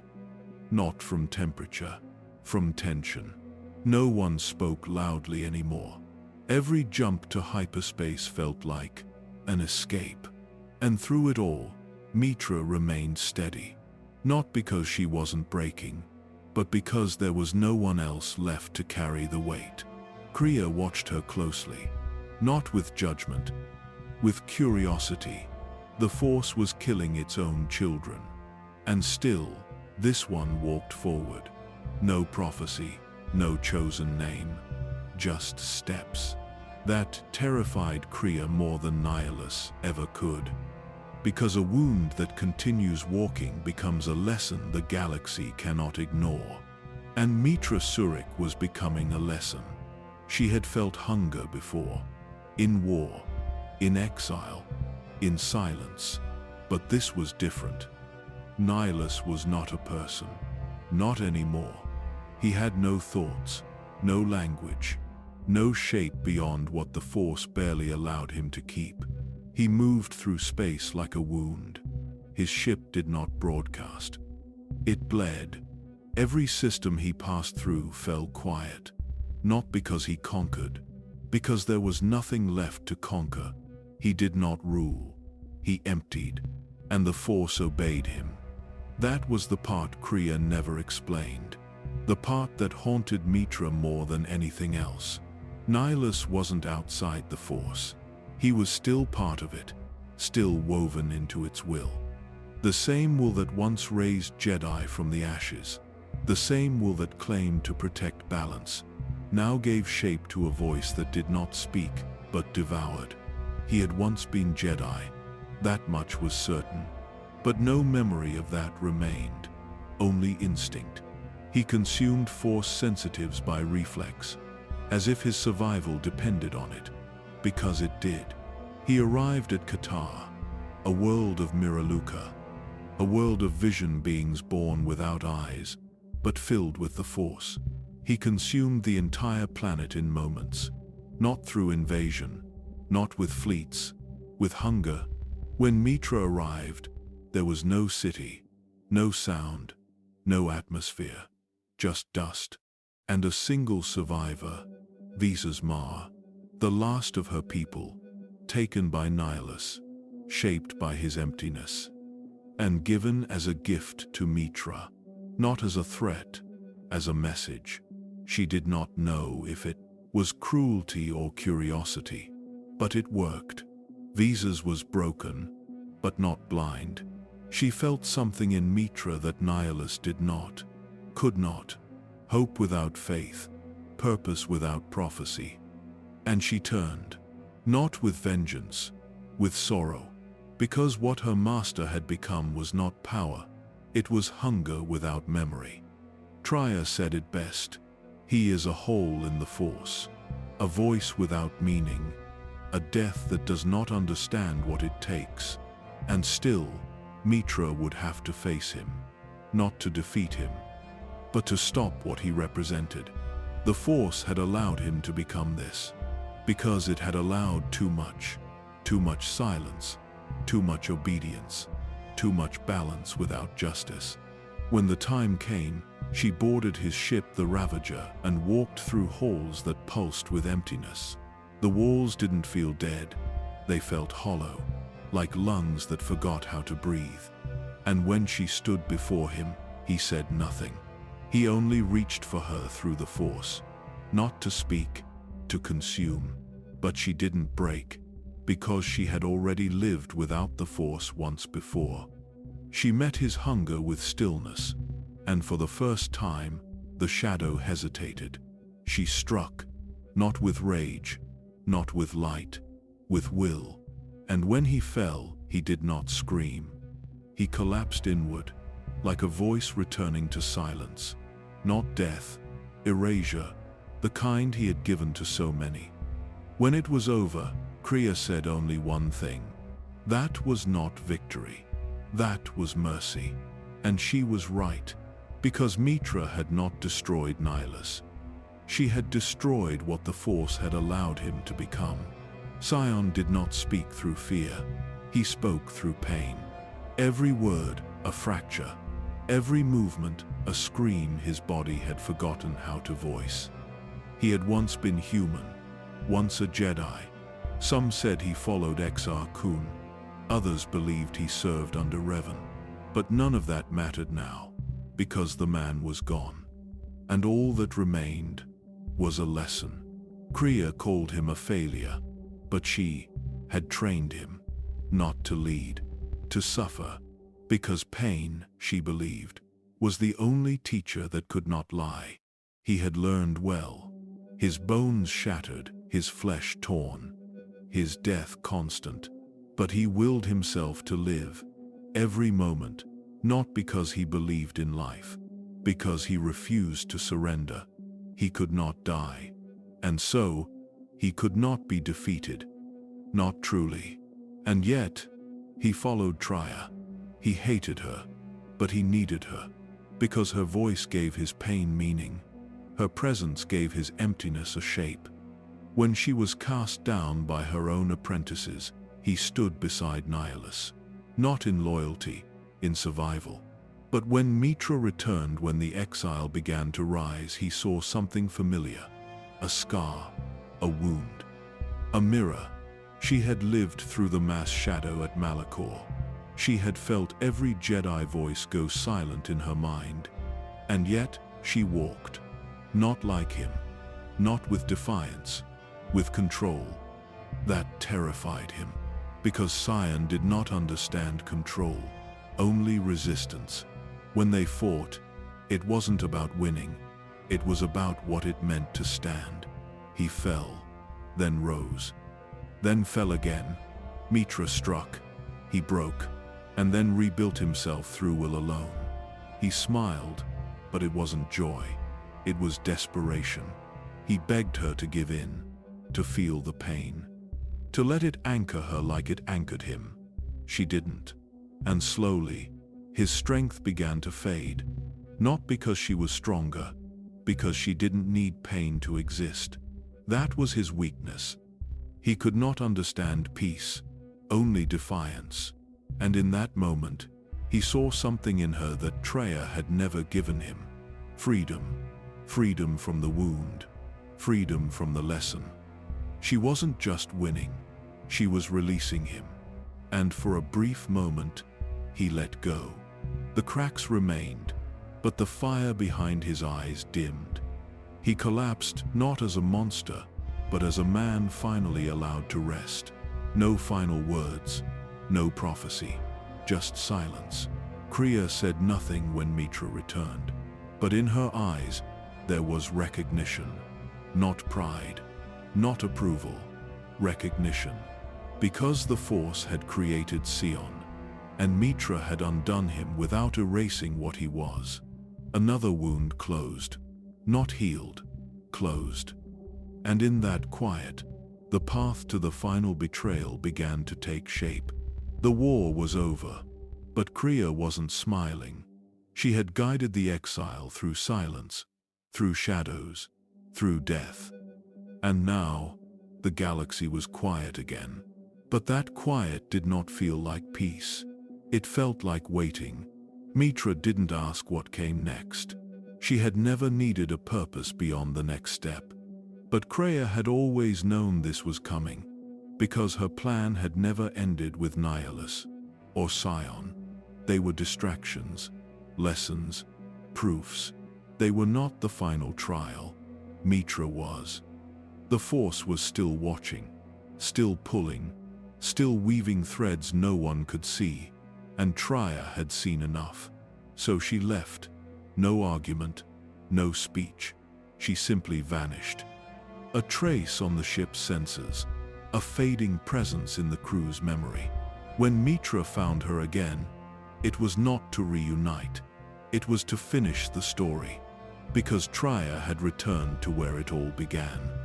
Malachor Fifth, the world that screamed in the Force, the wound that never healed, the place where Jedi became monsters and silence became a weapon. She had returned not as an exile, but as executioner. Not of Jedi, not of Sith, of the Force itself. She would teach it pain. She would teach it consequence. Because the Force had never wept for the dead, never suffered with the broken, never answered the cries of children lost to war. It only moved, it only chose, and it always asked others to die in its name. Mitra followed her, not to stop her, not at first, but to ask why. Kreia's voice was calm, because she didn't hate Mitra.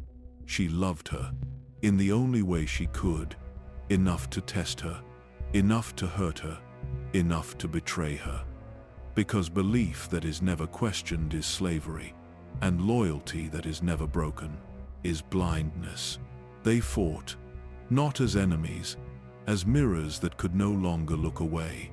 Every strike from Mitra was a question. Every parry from Kreia was an answer. And in the end, the student did not overcome the master. She forgave her, and that was defeat. Because Kreia did not want to be redeemed. She wanted to prove that the Force could not be trusted. But Mitra had already stopped trusting it long ago. She didn't need it to choose. She didn't need it to feel pain.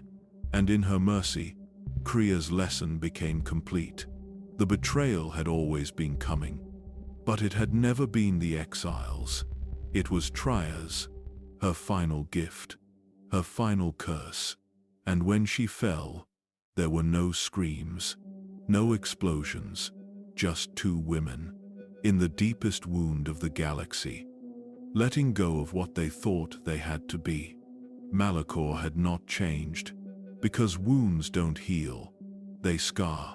The planet still breathed rot, still whispered broken things in the dark, still remembered every scream buried in its stone. But this time, Kreia did not come as prey. She walked the same broken steps her former students had once dragged her down. Back then, she was defeated, cast out, left to die. Now, she had returned to die on her own terms. There was no war this time, no Sith army, no Jedi fleet above, only her. And the exile she had shaped. She had felt it coming. The moment Mitra's strength became steady, the moment her will stopped depending on Kreia's guidance. That was when Kreia knew. It was time to end the lesson. The last one. The hardest one. That to stand alone, one must be willing to destroy even the hands that once lifted them. They arrived in silence. No greetings, no commands. Malachor opened its arms the way it always did with pain. The descent into the Traya Academy was slow, deliberate. The shadows seemed quieter now, as if waiting. Even the echoes knew something was different. Kreia did not wear her Sith name, but she did not hide it either. She was both, and neither. Her footsteps did not hesitate. Her eyes did not wander. She had been here before, as Jedi, as Traya, and now, as something simpler, a woman who had nothing left to give except one final truth. Mitra followed. She knew. Even if the words hadn't been spoken yet, she felt it in the air, in the ground, in Kreia's voice when she finally spoke. This place was always meant to be a tomb, she said. Now it will serve its true purpose. Mitra didn't respond, because, deep down, she agreed. Malachor should not have survived the last war. It should not exist. Not in memory, not in stone. But for the lesson to end, it had to begin here, where the Force screamed and loyalty shattered. Where Kreia first saw the truth, not that the Force was evil, but that it was indifferent, that it used people, then discarded them, the same way Revan had, the same way the Jedi Council had, the same way her students eventually did. And yet, she still returned. Not to win, to finish, to let the story end the only way it could, with betrayal. The stones cracked beneath her feet. The cold grew sharper, and the voice inside her, the one that once whispered futures, was finally quiet. Not because it had stopped, but because she had stopped listening. Malachor would be her last audience. Mitra, her last student. And when this was over, there would be no Sith, no Jedi, only silence, and maybe clarity. She placed her hand on the old walls, not with nostalgia, with finality. "I am ready," she whispered. Not to Mitra, to the Force, not as prayer, as defiance. And somewhere deep within the planet, the wound in the Force pulsed, recognizing her return.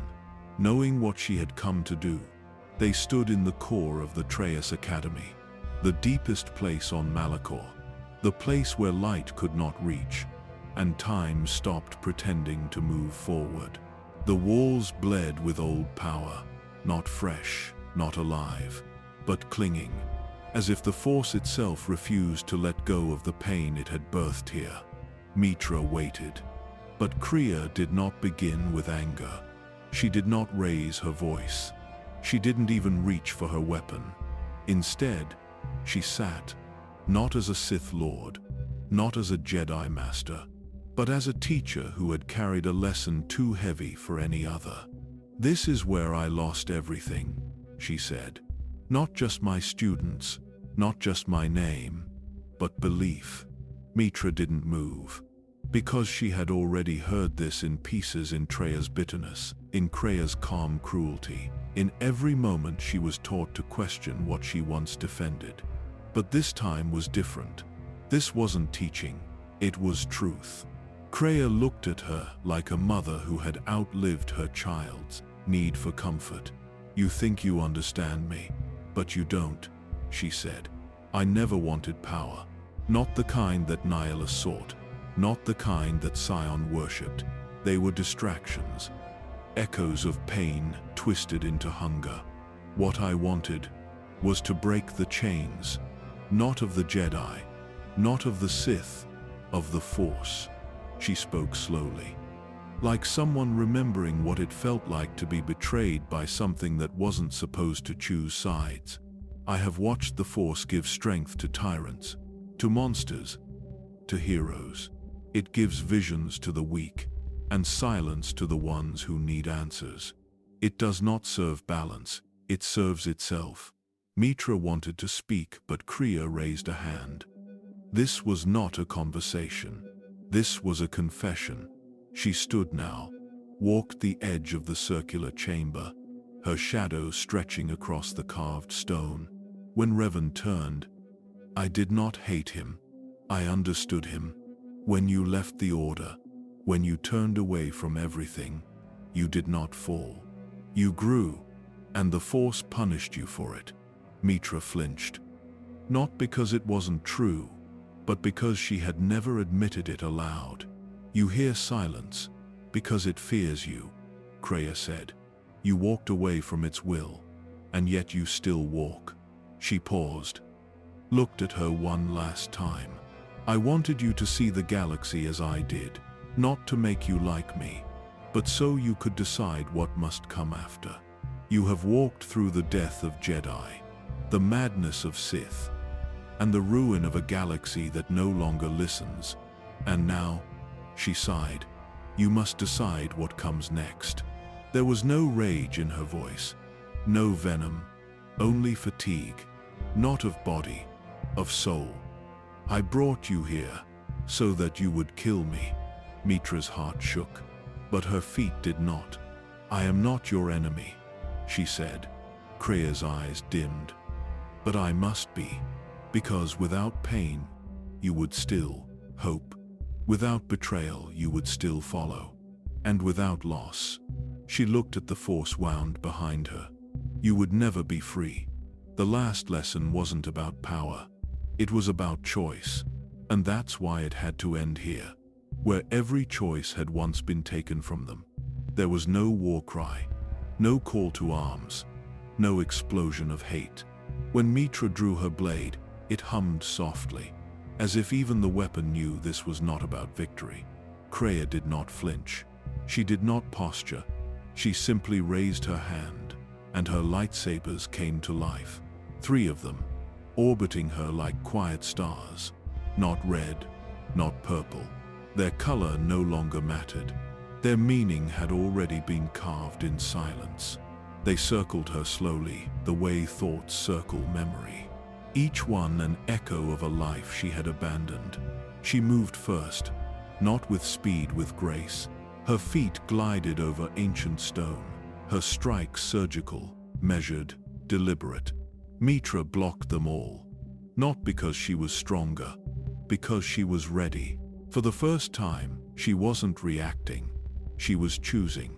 Kreia watched her with no satisfaction, only sadness, as if every parried strike confirmed what she had always known.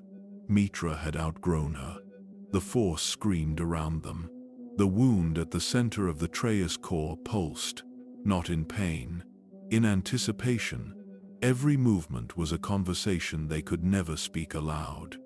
Kreia's strikes whispered, "Remember what they took from you." Mitra's blocks answered, "I already have." Kreia pushed harder, faster. The sabers spun around her like a storm. But Mitra stepped through them, not untouched but unafraid. Blood dripped, stone cracked, breath became harder to hold. But neither stopped, because this was the final bond, and bonds do not break easily. They shatter. Kreia's foot slipped, not much, but enough. Mitra pressed forward, one saber down, then two. Kreia stepped back, hands shaking. "Now, I taught you everything," she said. Mitra didn't respond. Her blade hovered between them. "You see now," Kreia whispered. It was never about destroying the Sith or the Jedi. It was about ending the lie. The Force is not your ally. It is not your destiny. It is a leash. Mitra lowered her blade slightly, but only slightly. "I know," she said. And in that moment, Kreia understood that her death would not be in vain. She moved again, one last surge.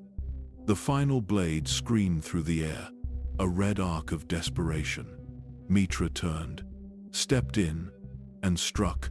Kreia fell, silently, as if her body had been waiting for it. No scream, no curse. Only the sound of her sabers clattering to the floor, and the echo of a lesson fulfilled. Mitra stood over her, trembling, not from rage, from grief. She had not killed a Sith. She had killed her teacher, and somewhere, deep in the heart of the wound, the Force pulsed again. Not in anger, not in sorrow, in stillness. Her body did not vanish. There was no flash of light, no wind from the Force, only stillness. She lay where she had fallen, not as a Sith, not as a Jedi, but as a woman who had told the truth until it killed her. Mitra stood for a long time, frozen, unwilling to step forward, unable to step away. She remembered Traya's words, not the ones said in rage, but the quiet ones. "In the quietest moments, you will understand me only when you are alone again." Now, she did. She knelt beside her former master. There was no anger, only ache. She reached to close Traya's eyes, but found them already closed. Not in peace, in certainty. The Traya's core still hummed. Stone glowed beneath her feet, as if Malachor itself was holding its breath. Then, a whisper. Not through the air, through the Force. It was not Traya's voice. It was the echo of her will. The Force binds everything, but that binding is not love. It is control. Mitra listened, not because she wanted to, because she had to. "You will go back to them, you will tell them what you saw. They will not listen, but you must speak anyway." Images rippled through her mind. A council still blind, a republic still fragile, a war that would come again. Traya had known it, and now, so did she. A tear rolled down her cheek, not for Kreia, but for the galaxy Kreia had seen coming. The galaxy she had failed to stop. She gathered the body gently. It felt impossibly light, as if the soul had left long before the blade struck. She carried her to the edge of the platform, where light and shadow clashed over the broken world. There was no funeral, no tradition, only a whisper, "I understand," and then she let go. The body fell into the dark, swallowed by the wound that had shaped them both. And for the first time, the wound did not pulse. It quieted, as if satisfied. When Mitra left Malachor, she did not look back, because some endings are too sacred to witness. And yet, as her ship broke the upper atmosphere, she felt it, one last whisper buried in the Force, carved in defiance, not a warning, not a farewell, a lesson. To believe in something is to risk becoming its slave. And with that, Darth Traya was gone. But her silence, that quiet, piercing silence, remained, not just in the Force, but in the hearts of all who would one day dare to question it. She had seen the Force at its most beautiful, in the warmth of Jedi temples, in the silence of deep meditation, in the smile of a student who finally understood, and she had seen it at its most monstrous, on Sion, on Malachor, on the shattered faces of those who believed too deeply. Kreia once thought the Force was life, that its will was balance, that it chose champions to protect the galaxy from itself. But that was a story told by those who needed purpose. A lie repeated so often, even the Jedi forgot it was a belief, not a truth. She watched as Jedi obeyed the Force and slaughtered the Mandalorians. She watched as Sith obeyed it and tore the Republic apart. Both sides claimed it was the will of the Force. Both sides believed they were servants of destiny. Both sides thought they were balance. But Kreia had lived too long and seen too much. She began to wonder, if the Force could be wounded, could it also be wrong? In her exile, she followed the scars left by wars, trails where the Force had gone silent, planets where entire populations had vanished, voices that would never echo in the Force again. And she listened, not with her ears, but with her soul. What she heard was not wisdom, not harmony, but hunger, always hunger. The Jedi spoke of balance, but balance for whom? Did the Force care when an innocent child was cut down by a Sith blade? Did it mourn when a Jedi Knight died alone on some forgotten moon? Or did it simply shift, adjust, and move on? She realized then the Force was not a guide. It was a current. It flowed through everything, but it favored nothing. It lifted the strong and discarded the weak. It gave power to tyrants. It gave visions to fools. It made the galaxy believe in fate, so it would never question choice. Kreia began to see it as a parasite, a will that fed on belief, that turned pain into prophecy, death into destiny, and the more the Jedi trusted it, the more they served it, not themselves, not the galaxy, not peace, but the will of something that had never spoken. She remembered her students, so many students. Some had turned to darkness, some had died for light. None had escaped the Force. Revan had believed in control. The Exile had believed in survival. But both were caught in the same current, moved like pieces across a board they could not see. And still, the Jedi called it balance. Still, the Sith called it power. Kreia called it deception. The truth, she believed, was hidden in plain sight. The Force did not care. It did not reward the wise. It did not punish the wicked. It simply was. And as long as Jedi and Sith worshipped it, the galaxy would never be free. She had been Jedi. She had been Sith. She had been betrayed by both. And in the end, she chose to become something far more dangerous. A voice that did not ask to be heard, but demanded to be remembered. Darth Traya stood in the heart of Malachor V again, a wound in the Force, a place where life had been sacrificed for strategy, where war had become silence. She had trained the Exile not as a student, but as a weapon, not to follow, but to listen, to see the Force as it truly was, not a light, not a shadow, but a pattern, one that had shaped Revan, one that had destroyed Nihilus, one that had never once cared for what was right. She told Mitra everything, every truth the Jedi buried, every lie the Sith exalted. The Force was not a god. It was not a destiny. It was a web, and everyone in the galaxy was caught in it. "You feel it, don't you?" she asked her. "Even now, that pull, that hunger, that judgment." Mitra said nothing, but she had always known. She had heard it on the battlefield, in the silence after the screams, in the moments when the Force abandoned her, and she had lived anyway. She was proof that the Force could be rejected, that life could persist without its whisper, and Traya loved her for that, feared her for it, needed her to understand, because if one could sever the Force, perhaps the galaxy could be free. She told her that the Jedi were wrong. That detachment was not wisdom, it was fear. She told her the Sith were wrong. That passion was not strength, it was a leash. And the Force was laughing at both. It gave visions to Jedi who would die. It gave power to Sith who would fall. It gave prophecy, then erased the future, all to maintain a cycle, a game, a myth.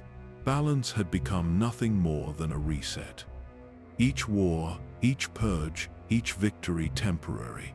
Traya said this with no anger in her voice, only clarity, only calm. She did not hate the Jedi. She did not worship the Sith. She simply saw the galaxy for what it was, and now she had to die, not as punishment, not as consequence, but as a lesson, because teaching the exile was not enough, guiding her was not enough. To truly test her, Traya had to become the final enemy. She would not beg, she would not run, she would not hide behind the robes of Jedi or the armor of Sith. She stood, silent, unarmed, resolved, and said what no other Force wielder had ever dared to speak aloud. "If the Force is life, then let it die with me." Faith was the galaxy's oldest comfort.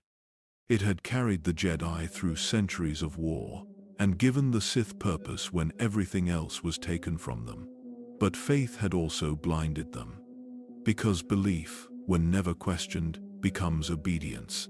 And obedience to the Force was the truest prison of all. Kreia understood that now.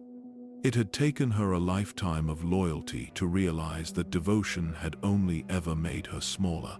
Every choice she thought she'd made had already been decided by something unseen. When she closed her eyes, she could still feel the echo of the council chamber, the soft voices of masters who believed they spoke for truth, how they punished doubt, how they exiled compassion when it disagreed with law. They called it balance, but it was fear. And then she remembered the Sith. The other side of the mirror, they worshipped the same Force, only wearing a different mask. They too called it destiny. They too believed they were free. They too were slaves. Her life had been nothing but chains woven from faith. That was why she turned from it, not in rebellion, but in exhaustion. She wanted to see what would happen if the galaxy stopped believing. If no Jedi waited for visions, if no Sith chased power, if no one bowed to a will that could not be questioned, what would remain? Would people still love? Would they still choose mercy when the Force no longer whispered light? Would they still destroy when it no longer called something dark? That was the test she left behind. That was the wound she opened. She looked at the exile and saw someone who had already walked through that emptiness.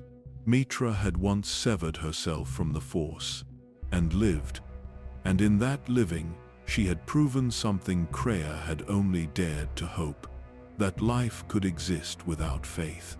"You have done what none of them could," she told her. "You have touched death in the Force and returned untouched."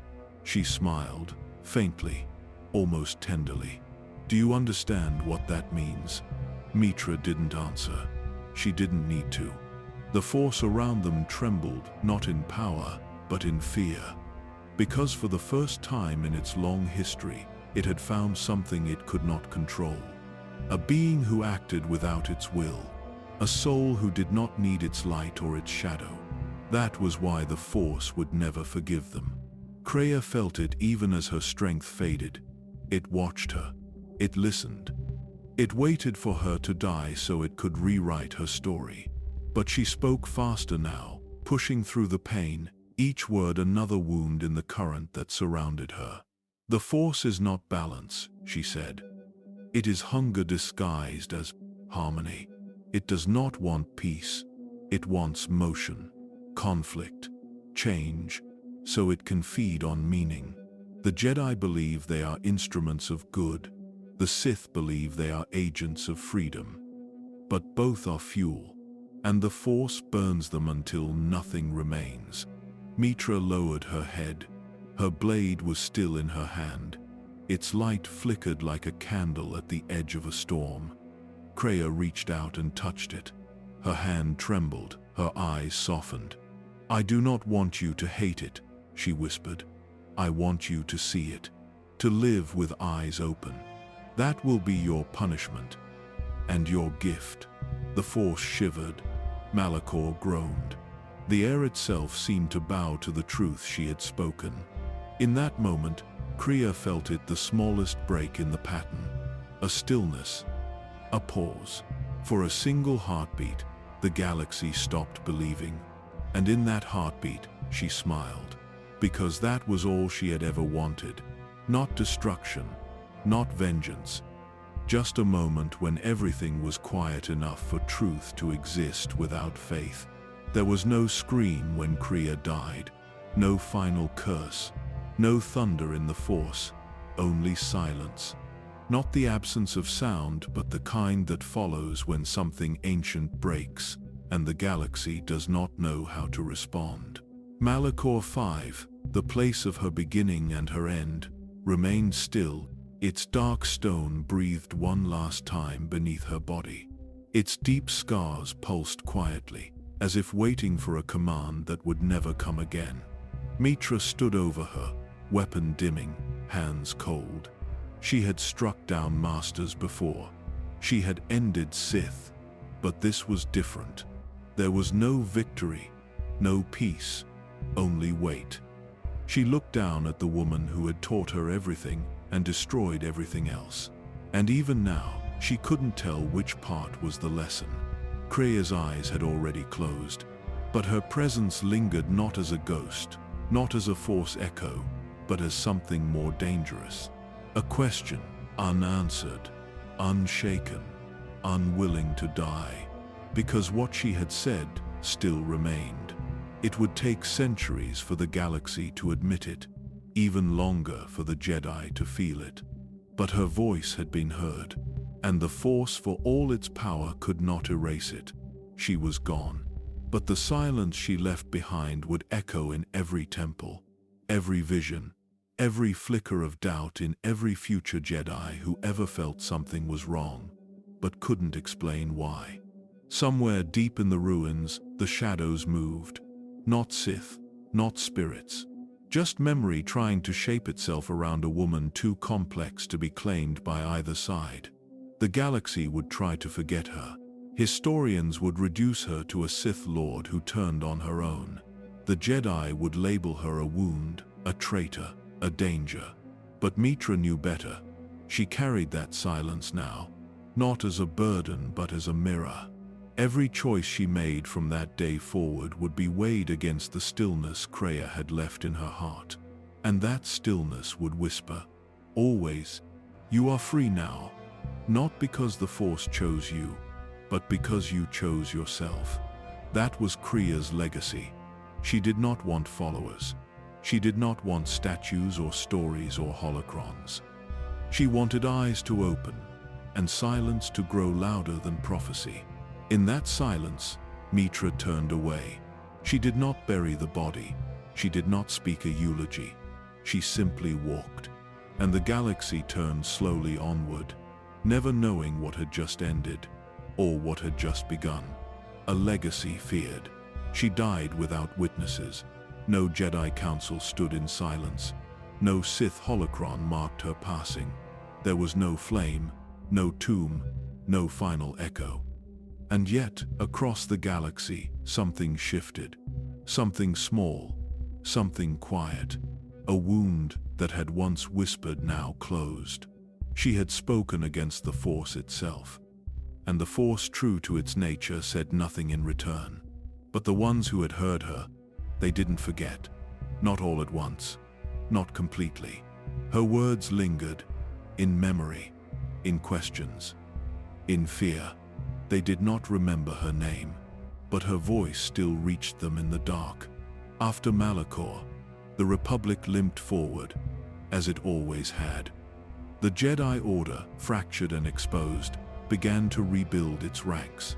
Historians wrote of the Jedi Civil War, of the Mandalorian Crusade, of the Dark Lords Nihilus and Sion, but they left her out. Not because she was unimportant, but because she was inconvenient, because she had seen too much and spoken too clearly. They feared what she had said. Because Darth Traya did not claim the galaxy with a fleet. She did not conquer with lightning or fire. She left no empire, no academy, no rule of two. What she left behind was more dangerous. Doubt. The Jedi had always told themselves that the Force had a will, that light and dark were two halves of a greater truth. That war was necessary. That death served balance. But she shattered that belief with nothing but her voice. She accused the Force of being a prison. She called balance a lie. She said what the galaxy had always felt but never dared to name. That the Force fed on life. That it used Jedi and Sith alike. And that it never wept for what it took. Her words weren't prophecies. They were confessions. Born from exile. Carried through pain. Spoken with a voice that no longer belonged to a Jedi, or a Sith, or even a woman. Just a presence. A wound made sentient. A shadow that knew the truth and had nothing left to lose. And so, the galaxy did what it always did. It buried her. Not in stone, but in silence. No Jedi Master spoke her name in the archives. No Sith Lord studied her holocrons. They called her a fallen mentor, a casualty of Revan's war, a footnote in the shadows of others. But this forgetting was not peace. It was fear disguised as tradition. Because in the corners of the galaxy, on ruined worlds, in forgotten tombs, in the cold silence of hyperspace, there were those who remembered, not her name, not her face, but her anger. They remembered the one who challenged the Force, not to destroy it, but to expose it. Because she never truly hated the Jedi. She never truly served the Sith. She hated obedience without meaning. She despised destiny worn like chains. And she knew what no one else would admit, that the Force, for all its power, was not love. It was not hope. It was hunger. Even her death could not silence that truth. So her voice remained, not in recordings, not in temples, but in the hesitation before a Jedi lights their blade, in the silence of a Sith who wonders why power still feels hollow, in the whisper of an exile, remembering a lesson they didn't ask for. She became the question behind every answer. And so her legacy began not with a monument, but with an echo, a quiet, uneasy truth that refused to die. She never ruled a Sith empire. She never led armies into battle. And yet, her fingerprints were left across history, written into the minds of those who had listened, or those who had suffered enough to understand her. Darth Traya was gone, but the lesson had already been passed. In the years that followed her death, no one claimed her teachings. No one dared to. The Jedi considered her a threat. The Sith considered her a failure. But beneath that denial was something deeper. A quiet influence. One that could not be killed by sabers or councils. Because Traya did not teach through control. She taught through collapse, through pain, through reflection. Her students did not become masters. They became questions. Living contradictions that would echo through the Force for generations. Mitra Surik, the Jedi exile, never returned to the Council. She vanished into the unknown, leaving behind no school, no holocron, no followers. But her choices were shaped by Traya's voice, not because she believed her, but because she couldn't unhear her. Revan, too, was changed by her absence. Long before she fell into darkness, he had learned something from her that no Jedi could offer: the value of questioning, of looking past the will of the Council, and seeing the shape of the galaxy for himself. It led him to war. It led him to betrayal. But it also led him to a truth he would carry all his life: that the Force could not be trusted blindly. And later, even in the cold reaches of the unknown regions, that doubt stayed with him. In his final moments, surrounded by Sith, imprisoned and fading, Revan still remembered her. Not as a teacher, not even as Kreia, but as the voice that first asked the question he had never answered. The Sith who came after her, those who would claim the title of Darth, never spoke of her, but their actions betrayed their inheritance. They abandoned the rule of two. They fragmented into cults, shadows, and silent wars. They fought for power, but feared unity, because unity required belief, and belief had been broken. Even Darth Bane, centuries later, as he reshaped the Sith under a new doctrine, he did so with the awareness that power must be tested, that the Force must be bent, not obeyed. He did not quote her, but her shadow lingered behind every line of his code. She had changed what it meant to learn, because for Traya, knowledge was not truth. It was weight, and to carry it was to suffer. She gave no comfort, no clarity, only the wound and the choice of how to live with it, and that made her teachings eternal. Even Jedi who had never heard her name began to shift. They doubted the old codes. They questioned the will of the Force. They looked at war, not as prophecy, but as failure. Not because they wanted to be like her, but because the galaxy she described was real. A place where light and dark were not moral opposites, but consequences of choice. Where the Force was not a guide, but a mirror, reflecting pain, reflecting fear, reflecting hunger. Her legacy was not in what she built. It was in what she made others confront. The Mandalorian Wars, the Jedi Civil War, the rise of Nihilus, the betrayal of councils, the silence of the Force. She named them all, not to accuse, but to reveal.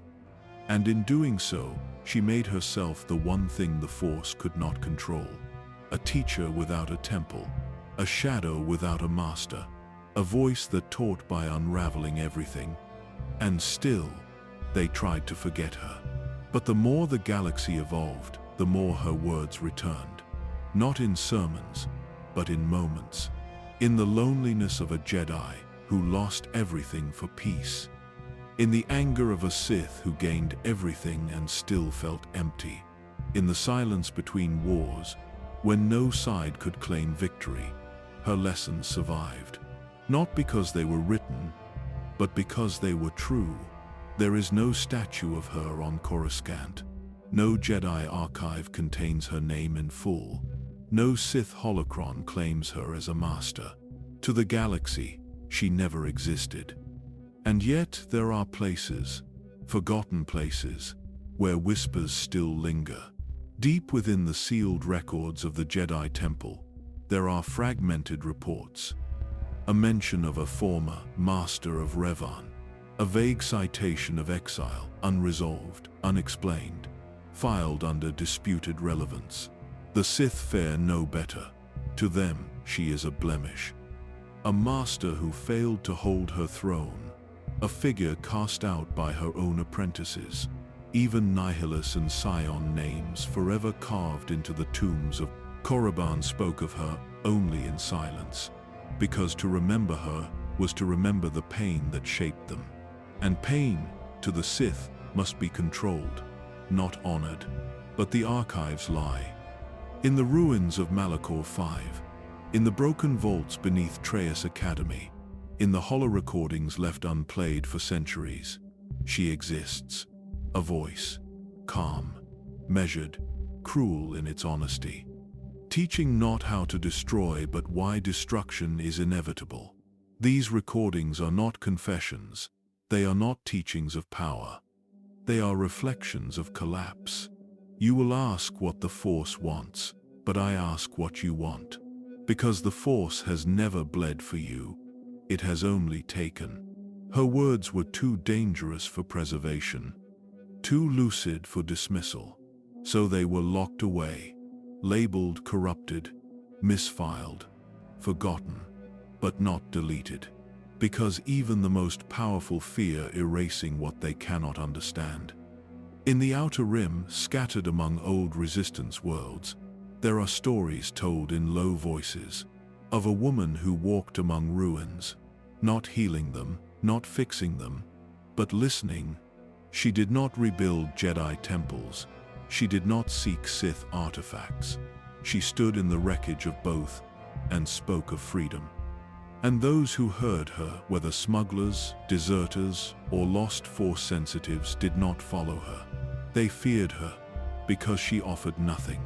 No power, no hope, only a mirror. And in that mirror, they saw the truth, that most would rather kneel to the Force than live without it. And so her name faded, not because she was defeated, but because no one could carry her legacy without breaking under it. She became a rumor, a myth with no believers, a scar with no wound. But scars do not vanish. They become part of what is built on top. The Jedi Order would rise again, as it always had, but with more rules, more fear, less trust. The Sith would return, as they always had, but colder, hungrier, less human. And between them, always the silence she left behind. A silence not born from failure, but from the one truth neither side could face, that the Force was not destiny. It was a question, and she had dared to answer it. There were no disciples, no order to protect her vision, no temple to preserve her words, because what she taught was never meant to be followed. Darth Traya Kreia did not offer a path. She tore paths apart. She taught that belief itself was a chain, that even rebellion could become obedience when done blindly, that to truly see the galaxy, one had to look without the Force guiding their hand. But no one wanted that burden. Not really. Not even Mitra Surik, the exile who loved her in silence. Not even Revan, the prodigy who once stood beneath her gaze. Mitra continued her journey, not as Traya's heir, but as her lesson, one last act of rebellion given shape. And Revan, he walked his own war-torn road, haunted by teachings he no longer admitted to remembering. Neither could carry her legacy, because her legacy was not a blade, not a creed. It was a wound in the Force, a place where balance could not reach, where light and dark collapsed into each other and dissolved. That wound still echoes. On Dantooine, Jedi Masters meet and debate, but fear the word Traya. On Korriban, Sith Lords seek dominion but flinch at the thought of a master who desired no power. Even the Grey Jedi, those who walk between, do not speak of her, because she walked past even them. She wanted nothing. Not peace, not order, not revenge, only truth. And truth, in this galaxy, is unbearable. So instead, the galaxy chose stories. Heroic Jedi, terrible Sith, clear victories, honorable deaths. But in the spaces between those stories, her presence remains. When a Jedi questions their code after a war, she is there. When a Sith hesitates before striking down the helpless, she is there. When a Force-sensitive walks away from both temples and never returns, she is there. Not as a voice, not as a ghost, but as an idea too dangerous to speak aloud. That the Force is not a gift, it is a curse that all pretend to love. In time, Jedi historians would claim her teachings were corrupt, that she had been broken, that her exile had warped her mind.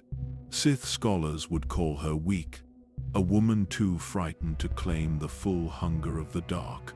But those are the words of the faithful, and she had taught only the faithless. Even her name is a puzzle. Darth Traya, the Lord of Betrayal. But who did she betray? The Jedi, who cast her out when Revan fell. The Sith, who turned on her as soon as they learned enough to destroy. The Force, which she tried to kill with her last breath. Perhaps none, perhaps all, because she never betrayed out of hate. She betrayed out of love for those who could not break free. And in that love, terrible, quiet, unreturnable, she became something the galaxy could not accept. A mirror that refused to lie. That is why her name is gone, why no one speaks of her in full. Because she revealed too much. And in the revealing, made belief harder to hold. And yet, even now, even as temples rise and empires fall, even as Sith and Jedi repeat their war again and again, she remains, not in memory, but in every moment of hesitation, every crack in the armor, every silence after a battle ends. Her legacy was not meant to be remembered. It was meant to be felt, like pain, like doubt, like freedom. And for those who still feel it, know this: you walk a path she once destroyed, and somewhere in the Force, that path is watching you.